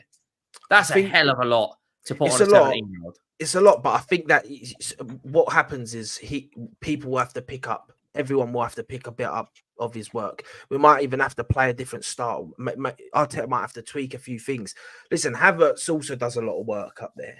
And I think he will continue to do a lot of work. He had the most touches for Arsenal in the game against Spurs. He does a lot of tracking. He does a lot of running. I think that's what's going to have to happen. Wanjeri is going to be able to give the energy that Odegaard gives. The knowledge of what to do he might lack a bit because he's young. Like Odegaard might know better when to press, when not to press, when to go in, that sort of thing. But I think energy-wise, this kid will give it. And I'm not even saying it's going to be him. I'm just saying it might be Trossard, But listen, you're going to lose him. Giuseppe, you talk about mentality and energy. What about actual quality, technical ability? Ethan has quality. They have quality. The same extent as Odegaard? No, but we ain't going to have that. But this is it. He's injured. It's like, I'm not saying any of these guys are going to replace Odegaard because you can't really replace someone of Odegaard's level. We can't really, in my opinion, we can't even sign That's someone. what I'm saying. What are you expecting out of Wanjeri? 1 second. Let me just jump in here, Giuseppe. Why is it that when somebody goes down injured, you need to have a like-for-like replacement? As a manager, I trust Mikel Arteta to find a solution similar to what he did against Tottenham for how we're going to play for the foreseeable future. Against certain teams, we're going to have to be a little bit more attacking, and maybe you're going to see a Jorginho in the 6. Against teams like City, you're going to probably see a Declan Rice in the 6 or a Partey in the 6 playing a little bit more defensive football. And who we're going to have in the 10 is going to dictate how we're going to try to unlock teams. There's going to be certain teams that are going to go at us, and there's going to be certain teams that are going to be very defensive. Depending on who we play, Mikel Arteta is going to have different horses for different games. And that's just the situation. I don't know if that's the analogy, but I messed it up once again. Listen, Arteta could come out against City and say, listen, I'm going to play Jorginho, Rice and Partey as a 3 in the midfield and go like super haram. Yeah, super defensive. You don't know what he's going to do. The thing is, there's the way we play right now, everything goes through Odegaard, right? That's the style. Now that might have to be tweaked. We might have to come up with different game plans. Arteta might have to go, you know what, we're going to do using the overlaps a bit more. We're going to have to use the inverting it differently. Do you know what I mean? We've got options. That's the thing. One thing, Giuseppe, we need to improve the way we hold on to the ball. So maybe because Trossard was playing in the midfield, that was why we were probably poor on the ball. But with Declan Rice, Jorginho, and Partey, we probably hold on to the ball a little bit more. Egal, do you think you can change formation? 100%. We do in games. There's games where do you think you could start off the game because you've got so many defensive options that you could if you wanted to. I mean, you've got a good enough quality midfield. So I think the way we play as a segue, guys, because again, we've naturally segued into the game. So I think in terms of the Odegaard stuff, I think we can kind of put down now. We'll go into the preview element of this game, and start off with that point of view there. How are you feeling about it? Because it's not been a great stomping ground for you, but of course you've improved massively. How are you feeling ahead of this weekend's game? I've forgotten about all the games that we played before last season. Literally, that's what I've taken all those games before last season out of my head. Starting last season, preseason, when we played against them in the Community Shield, that's the most foreseeable future. That's the furthest I'll go back to remembering games that we played against City. And I feel like in the last 3 games that we played against City, we've been a formidable side. We've stopped Erling Haaland from scoring in 3 games versus Arsenal. And even though they've attacked us, we've shown the defensive nouns to be able to keep them at bay. So I do think we're going to go to the Etihad. We're going to be confident that we're going to have a good defensive performance, and it's going to be on us to see if we can even get a lead. And if we do get a lead, I back us to hold on to it and potentially come out of there with a win. But we're not going to go toe to toe with City. We're not going to play their game. We're going to play our game. And if Hamza comes on here and says the shame, how shameful, I don't care. Because the reality situation is we're there to win by any means necessary, and other teams used to come to our ground and know that there was only one way they were going to leave that ground with a win. And I really do believe going away to City, that's probably the one way we're going to beat them. Defensive football, beating them at a game which we are better than them at. Defending wise, we're a better defensive team than them, and try to catch them out, be it a set piece or on a counter. And from there, I think we can hold on to it. If they give us a lead, we're winning that game. Do you think in Milan almost showed that blueprint last night? Go there, defending solid banks of 4, don't allow very much space at all, Giuseppe, and then whether it's a counter or a set piece, that's where you're going to punish City. Yeah, that's it. And I think that will probably give Arsenal players a bit of confidence seeing that result, saying like, look, the Etihad, Inter went there, kept a clean sheet. We done it last season. We can do it again. Will it be that easy? Sometimes it winds me up that happened with Inter, because it kind of, sometimes I feel like when that happens, it almost kicks City's ass to say, "Oh, Arsenal, we need to step it up a bit more. We can't be lackadaisical." But 100%, that's the way you go. Egal was right as well. You go toe to toe. I don't care what any City fan wants to say. You go toe to toe with City at the Etihad, you lose the game. But let's be honest. We did. You didn't go toe to toe with them. Yeah, we did. You drew. No, we didn't. We went toe to toe with them, beat them 3-2. No, you get peppered that they Oh, don't. you're talking about back in the day, like Champions League. No, I'm talking about back in the day. We're talking about 2 seasons ago. You didn't go at them. It's your We did go at them. That'd be a very under Antonio Conte. Yeah, Henry, you got peppered. No you got way. peppered that they didn't put away their chances. Under Ange last season, we went at them and come back with 4 fullbacks without a defeat. We had Ben Davies playing centre back in a back 4. By the way, that's a chaotic game. We're not trying to play a chaotic 4-0. Yeah, of course it is, but I'm choosing it as an example. And let's have a look at it. So when you beat them, when did you beat them? When was the game? Was it 3-2? You beat them? Yeah, Kulusevski's debut, February 2022. Hang on. Sorry, is that the game that you're talking about where you played them and? Oh, that the game I'm talking about? Game we played them where we took the game to City was the 3-3 draw. But I'm saying it can be done. Beating them was when we beat them 3-2. Okay, and I think the approach they'll play is the one we did where you sit back and counter. That's what we did in that defeat. I'm just going back to the game. So the game where you beat them 3-2, it was 21 shots to 6 in the game, 71% of the ball to them to 28. That's the game where you drew 3-3 with them, again, it was 55% of the ball to 45%. She had more possession, but it was still 17 shots to 8. In fairness, what made that game so different? It was 4 shots each on target in that match. So I wouldn't Look at our back necessarily. four as well in that game. No, I understand it's not a good team. I understand it's not a good team, as in like defensively who you played and stuff like that. However, you are kind of one of Man City's bogey teams. If we're being fair, you'd say that. So, and I think as football, this is where stats go out the window for me. This is one element where stats mean very little. Certain teams, certain clubs play each other. I don't think it's the way Spurs have beaten City in recent years. I think if other teams turn up and played that way, even if they're better than Tottenham, they get battered. It's almost like a styles make fight situation. And Arsenal should not try and copy anything Spurs have done against City in the last 5 years, because I just think Arsenal will get battered if they do that. And that's not a dig at Tottenham or Arsenal. It's just, I don't think that's the blueprint is you have got to be hard to break down, stifle them. And we've seen Brentford be very unlucky the other day, really, not to score more goals on the counter attack against them. Again, if both Brentford and Milan had better finishing on the day, I think they would have both beaten Man City. City would be on back-to-back defeats. So, I mean, Arsenal have got a very good chance in this game. But the key thing is, and this is the question, I want to throw to the Kate first. Can they keep Haaland quiet?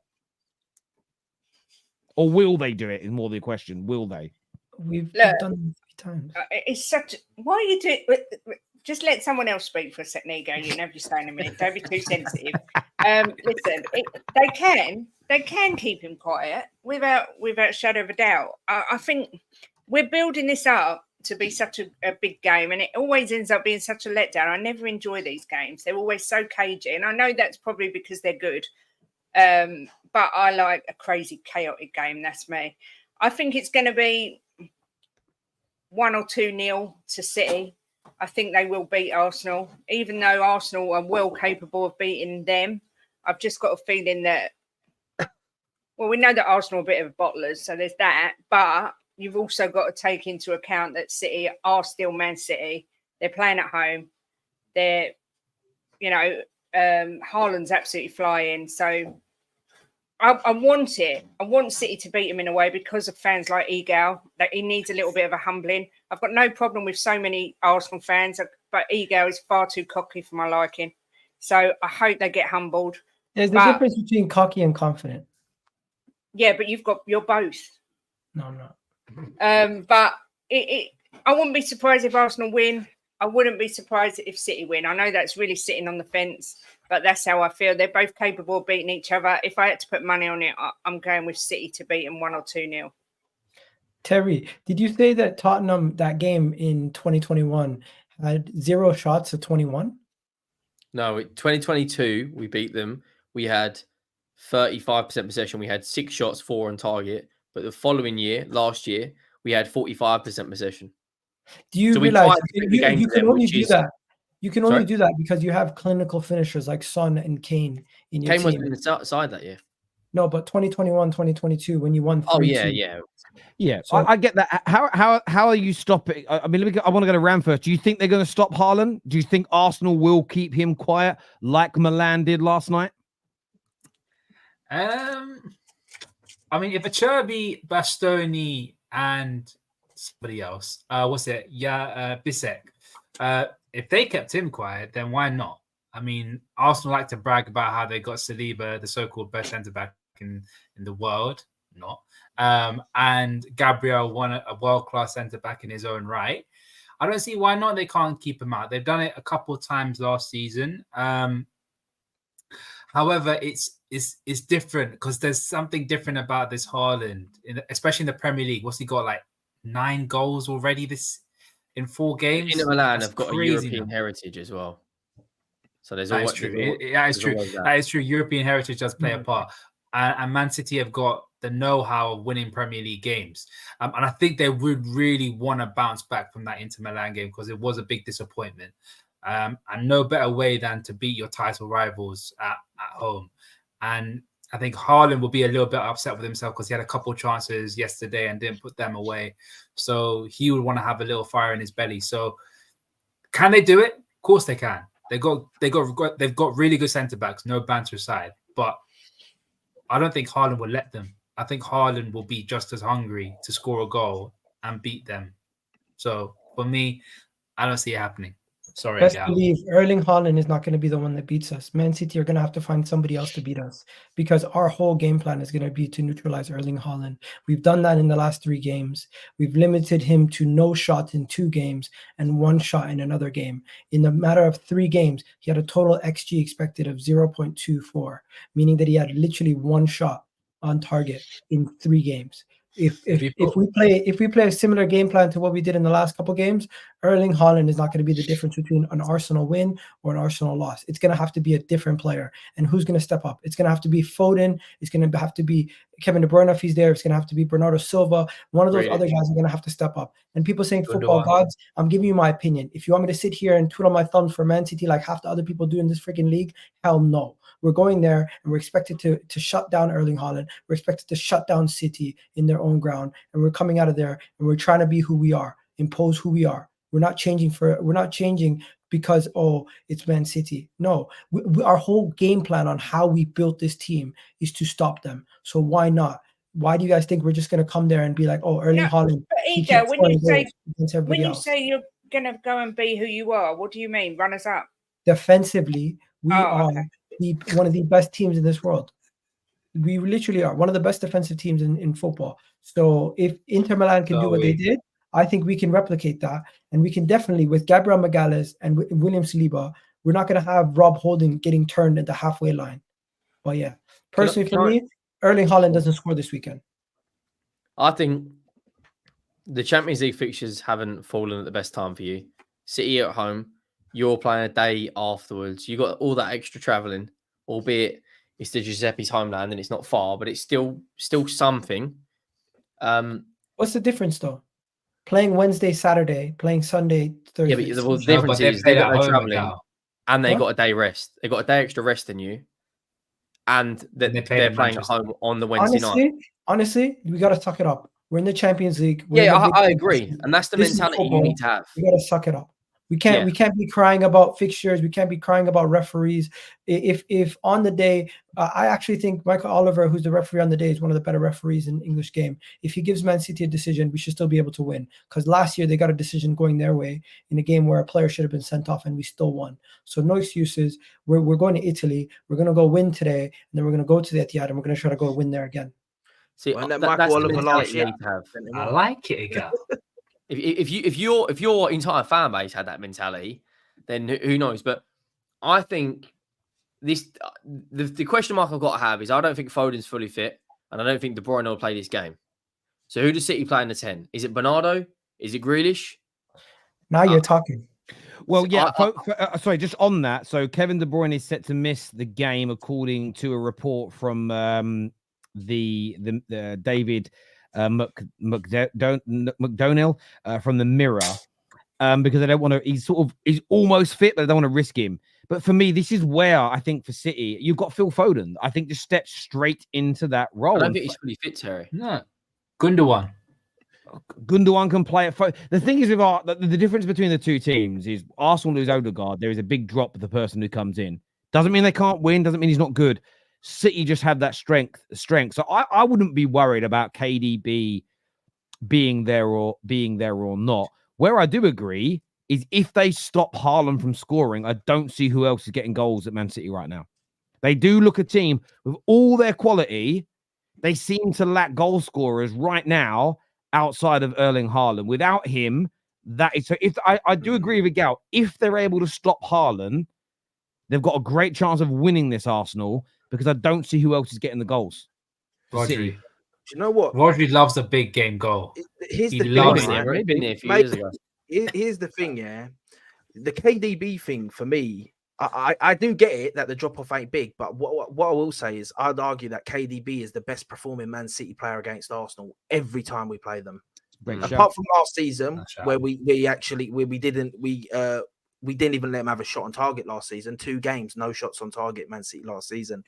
But apart from last season, KDB always plays good against Arsenal. He always scores. He always assists. So him missing this game is actually quite big for Arsenal, I think, because I think Foden never really does anything against us, to be honest. I'll be real. I can't tell you a good performance until Sunday. Now until Sunday. Now, But listen, I think that we will keep Haaland quiet. I think we've got enough. I think it's gonna be interesting because he is a goal machine, and right now he's on this form. But you know, sometimes where this mentality thing now, like there's this thing, there might be this mental thing now where like Saliba and Gabriel will be like, we got this guy, bruv. Every time we got this guy, and he might and Haaland might have it in his head that these guys always have me in that. And sometimes that's the shit that plays on players' minds in games. We don't know. Haaland's a beast. Not Haaland, though. Any other striker, but not Haaland. You say that, but so the best of the best players have always had teams where they just struggle to ever score against them. And I know he has scored against us. Let's not say he scored against us one time. Yeah, but like twice. Sometimes that does happen, even though they're the best of the best players. But regardless, I think we've got enough to hold them out. It's going to be tough, but I have this against Arsenal goal thing in my head. So against Arsenal, Erling Haaland has played 6 games and he has 2 goals and he has 2 assists in those matches. But another stat that's worrying for this season so far, and City are going to need someone to step up. They've scored 11 goals in the league. 9 of them are by Haaland, 1 from KDB that's missing and 1 from Kovacic. That's been their issue so far this season, is that nobody else is really scoring. Even last night, Bernardo Silva, who is amazing, who is world-class, he had a great opportunity to score, air shot. You've got Savinho, who in the opening game looked really, really dangerous. But the more I watch him, the more I think, great skill, great dribbling, but where's that end product? Where is that shot bending into the top corner as opposed to going out for a goal kick or a throw-in? Doku, so much ability, so much quality, little end product. Grealish, the same. Now, one of these boys, to beat Arsenal this weekend, if Haaland's kept quiet, one of those two, maybe 2 of those players have got to, from an output perspective, go up another level. But viewers, we want your score predictions in the comments section now. Kate, what are you going for score prediction-wise? You can't pick both to win. 2-0 City. Ram? I think there'll be another boring 0-0. I agree. 0-0. 0-0. 1-0. 1-0 to the Arsenal you're going with. Giuseppe. I'm going to go with my heart in it. I'm going to say what my gut's telling me. 1-0 Arsenal, Sterling late goal. Sterling, that he's going back. Oh, yeah. That's rude. Sterling's going to score today. Is the lineup out? Yeah, lineup's out. Yeah. I'm doing my preview and score prediction later on in the week, so stay with the Football Terrace for that one. Before we end the show, I want to have a little bit of a debate, a bit of fun before the end of the show. And yes, to the viewers, this is football conversation, not politics. You've got to start, bench, and drop one of these 3 players. And I'm going to go to Ram first on this one. You've got to start, bench, or sell Van Dijk, Saliba, Mickey van der Ven. You've got to start, bench, and sell one. What are you doing, Ram? That order right there. Start Van Dijk, bench William Saliba, and sell Mickey van der Ven. Although I do really rate Mickey van der Ven. But let's look, I get it. Arsenal fans, you love your boy Saliba, but he's not the best centre-back in the world. It's Virgil. Virgil is still the best centre-back in the world. He's got the ability. He's got everything. He's the more dominant centre-back, in my opinion, compared to Saliba. And Saliba plays with majority of the time with one partner. Van Dijk plays with multiple and still makes them look good as well. I still haven't seen that with Saliba. So can I ask you a question, Ram? So right now, Van Dijk signs a new 4-year deal, or you can sign Saliba. Which option are you taking?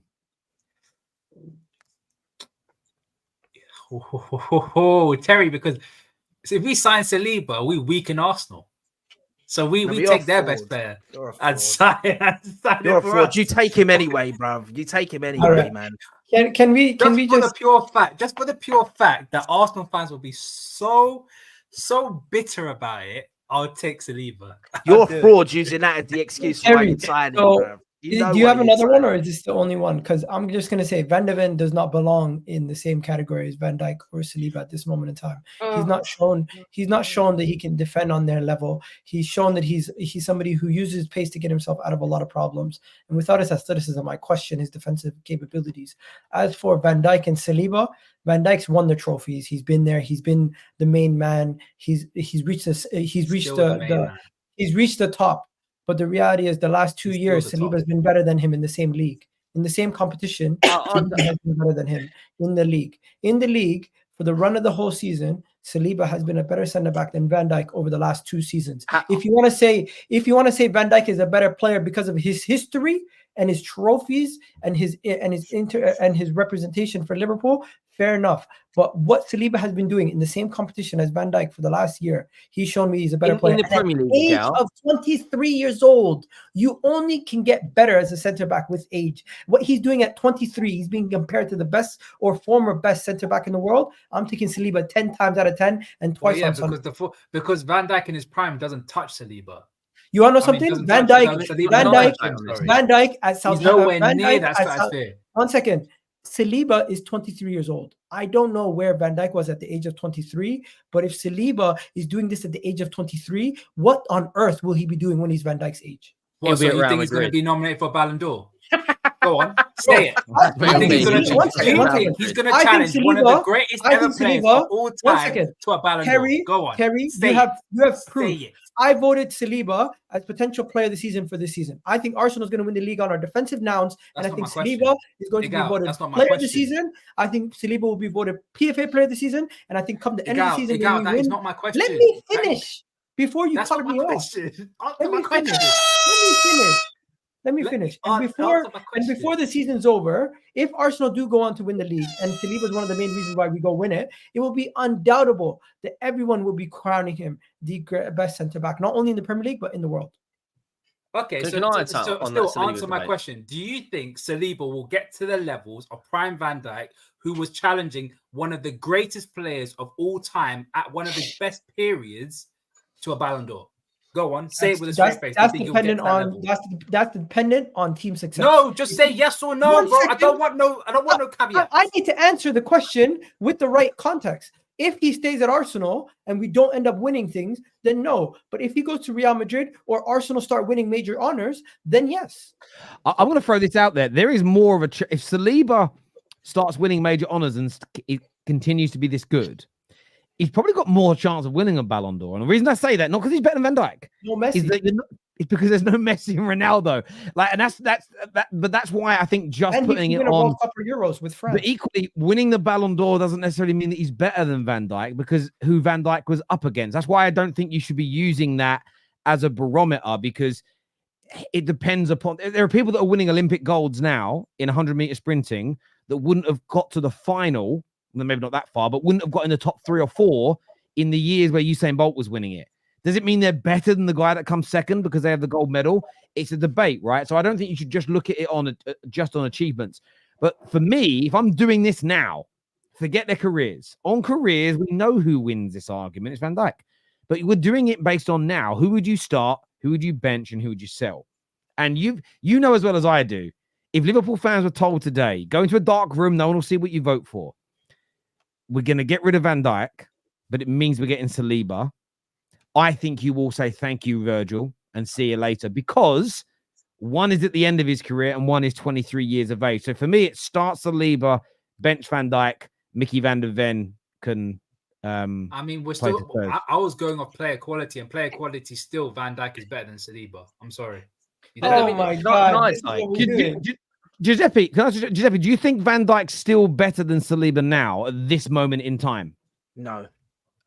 I know people want to say he ain't got the pace of Saliba anymore. He ain't got that pace anymore. Saliba's quality, bruv. Like we've kept 3 clean sheets out of 4 games already this season. And Liverpool mentality. What? Liverpool only conceded 1 goal in the Premier. Respect. Yeah, but I'm trying to say that Saliba is, when you watch the games, bruv, and this ain't just this season. This is the last 2 seasons we've been defensively resolute.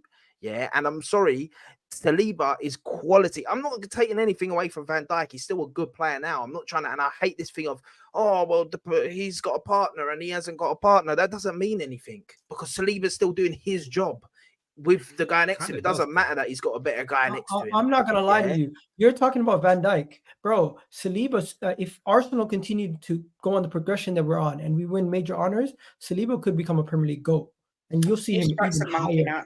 You'll see him even higher than Van Dijk in the centre back ranking. Anyway, in what sense? I honestly believe Saliba has the making to be one of the best centre backs in Premier League history. Listen, from what he's doing right now, he's one of the best. He's on pace for it. If he stays at Arsenal Van Dijk, and we continue to win, he could easily be that guy. Listen, everyone used to say this about Harry Kane, right? Everyone used to say, "Where's your trophy? Where's your trophy?" Van Dijk went into a Liverpool team full of kids and dragged them over the line and scored the winner in that game. And before his injury, I would argue that top 10 centre backs before his injury, maybe top 5. Before his injury, he was phenomenal. I mean, he didn't get dribbled past for 12 months. However, Saliba at 23 is better than Virgil van Dijk at 23. And Saliba's spike, I think there's just enough potential to get up there, but we don't know yet. Whereas Van Dijk has been there. And at this moment in time, in a one-off game, in a Champions League game, I think any football club has been there over the line. If Real Madrid in a one-off game, they would take Van Dijk at the moment over Saliba because Van Dijk's been there, seen it. But they can. But once again, they can. They could take Van Dijk on a free transfer, and they still want Saliba over him. Saliba's on the longevity. Egal. And sorry, I was want to say, just one sec, guys. I get your logic there. One-off games. I think a lot of people still today for a one-off game would pick maybe Van Dijk because of the experience and what he's won. The problem is with that logic is that isn't how football works. You don't get a player for a game. So that's why I'm saying I still think right now, I was to label who the best is, I'd have Van Dijk slightly ahead of Saliba because the experience element of football, when you're still very capable, matters. But for the sake of this game, if I'm starting one, benching one, selling one, that essentially means I'm putting him into my squad. Saliba's number one because he's 23 years of age and he's going to have the way his career is going for me personally. The funniest bit is we're focusing on Saliba and Van Dijk and we're not laughing at Mickey van der No hamstrings. Do you know what I mean? Van der Ven's still doing it. I'm joking. Terry, Van der Ven's doing a 100-meter sprint with Usain Bolt that you were talking about a minute ago. Terry, you take him at Man United like that and you can't say you wouldn't. Not over Lenny Yoro and Martinez. No way. Yoro's not played a game yet. We know how you play Martinez left back. I'm telling you this now. Lenny Yoro is going to be as good, if not better, than Saliba. That's how talented this man is. Next time people criticize Tottenham fans for gassing up their players, I'm coming back to this stream because it's so embarrassing. When are you going to leave? You cannot, Egal, you can't ever take off your Arsenal hat and try and not be biased. You cannot possibly pick Saliba, who has won nothing, over Virgil van Dijk, who's won everything. You can't. So Kate, So you can't pick Harry Kane. Sorry, Kate. You can't pick Harry Kane as a striker over Havertz. Yeah, I can. Because he has but Harry Kane hasn't won anything. Yeah, but Harry Kane's got every record on the planet. Harry Kane has got every record on the planet, Giuseppe. But Havertz has scored in the Champions League final and won it for his team. But Giuseppe, one's a striker, one's not a striker, man. Come on, it's easy, bro. Listen, Kate. No, I'm not saying, but you can't judge two players solely on what they win with their teams. You got to judge their abilities. That's why I did both. But Van Dijk's a better player than Saliba. Because in that case, if you're judging two players based on solely what they win, then all the Premier League greats would be Manchester United players because they won the most. They are. No, by the way, I'm only messing. Honestly, I love Lisandro Martinez, but if I was honestly offered the opportunity to swap him and Van der Ven, I think I would do it. That's recovery speed. He's a very good defender, but the recovery speed is amazing. And I can imagine him and Lenny Yoro together. Oh, amazing. Why do I make a chicken noise? I don't know. This super chat says, Terry, would you start Ugarte and Mainoo on Saturday? Yes, I would, Ronnie. I'd give that a go. It annoys me if injuries happen at club and they miss Norway games. I hear you. That's from Harold, is a Norway fan. everyone. We need change and we need to push for the systems to improve. Egal, it is what it is. I think it just shows that Egal's lazy. It's like, oh, that sounds like a good idea, but it's effort. Not lazy. It's logical. It's not logical. Because history proves that you can change things, right? If the Wright brothers had your attitude, you wouldn't be here because airplanes wouldn't have existed. You know what I mean? What you're doing is you're trying to win the side argument. The main point was accurate. Elon Musk Wi-Fi's kicked in again. No way. We lost him. Internet challenge. No, he's gonna be back in 2 seconds. He can still hear us. He's probably I'm losing the internet challenge. But by the way, someone wrote in the comments there, Terry. Oh, there we go. Welcome back to the Football Terrace. We're live 7:15 on a Thursday night in the UK. Big up to everyone watching. And Terry's froze. Elon will be back in 5 minutes. Some of them freeze frames are absolutely, they're gems, man. Some of them are. They really are. Oh, mate. I think we actually lost him this time. Again, man. He's gone. What other games are on this weekend? We got Brentford.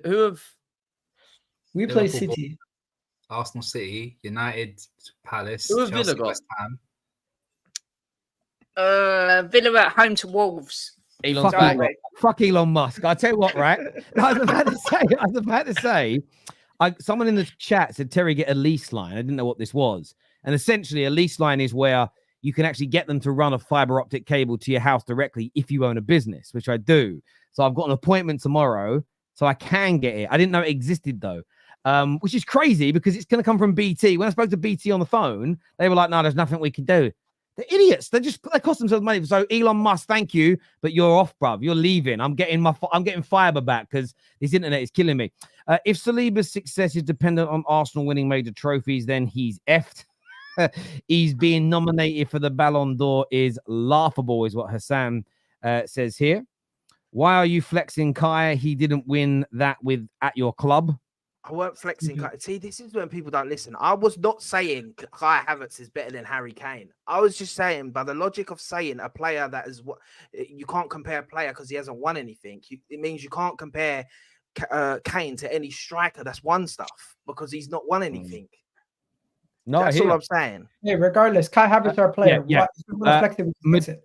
Madrid fan here. Milito won 2 Champions League finals and over 15 trophies, but Saliba moonwalks into our 11 and benches everyone. The kid is special. Ange out, Southgate in is what Brandon says here. He's going to Man United all day long. There we go. Listen, I want to thank everybody that has tuned into the show. We are going to be back live after Arsenal take on Atalanta tonight. This video is going to take you through to Dom Hassam's channel. So go check out Dom Hassam's channel right now, people, and tune into his watch along. Until next time, take care, goodbye, God bless, and hopefully the internet will be better. Peace.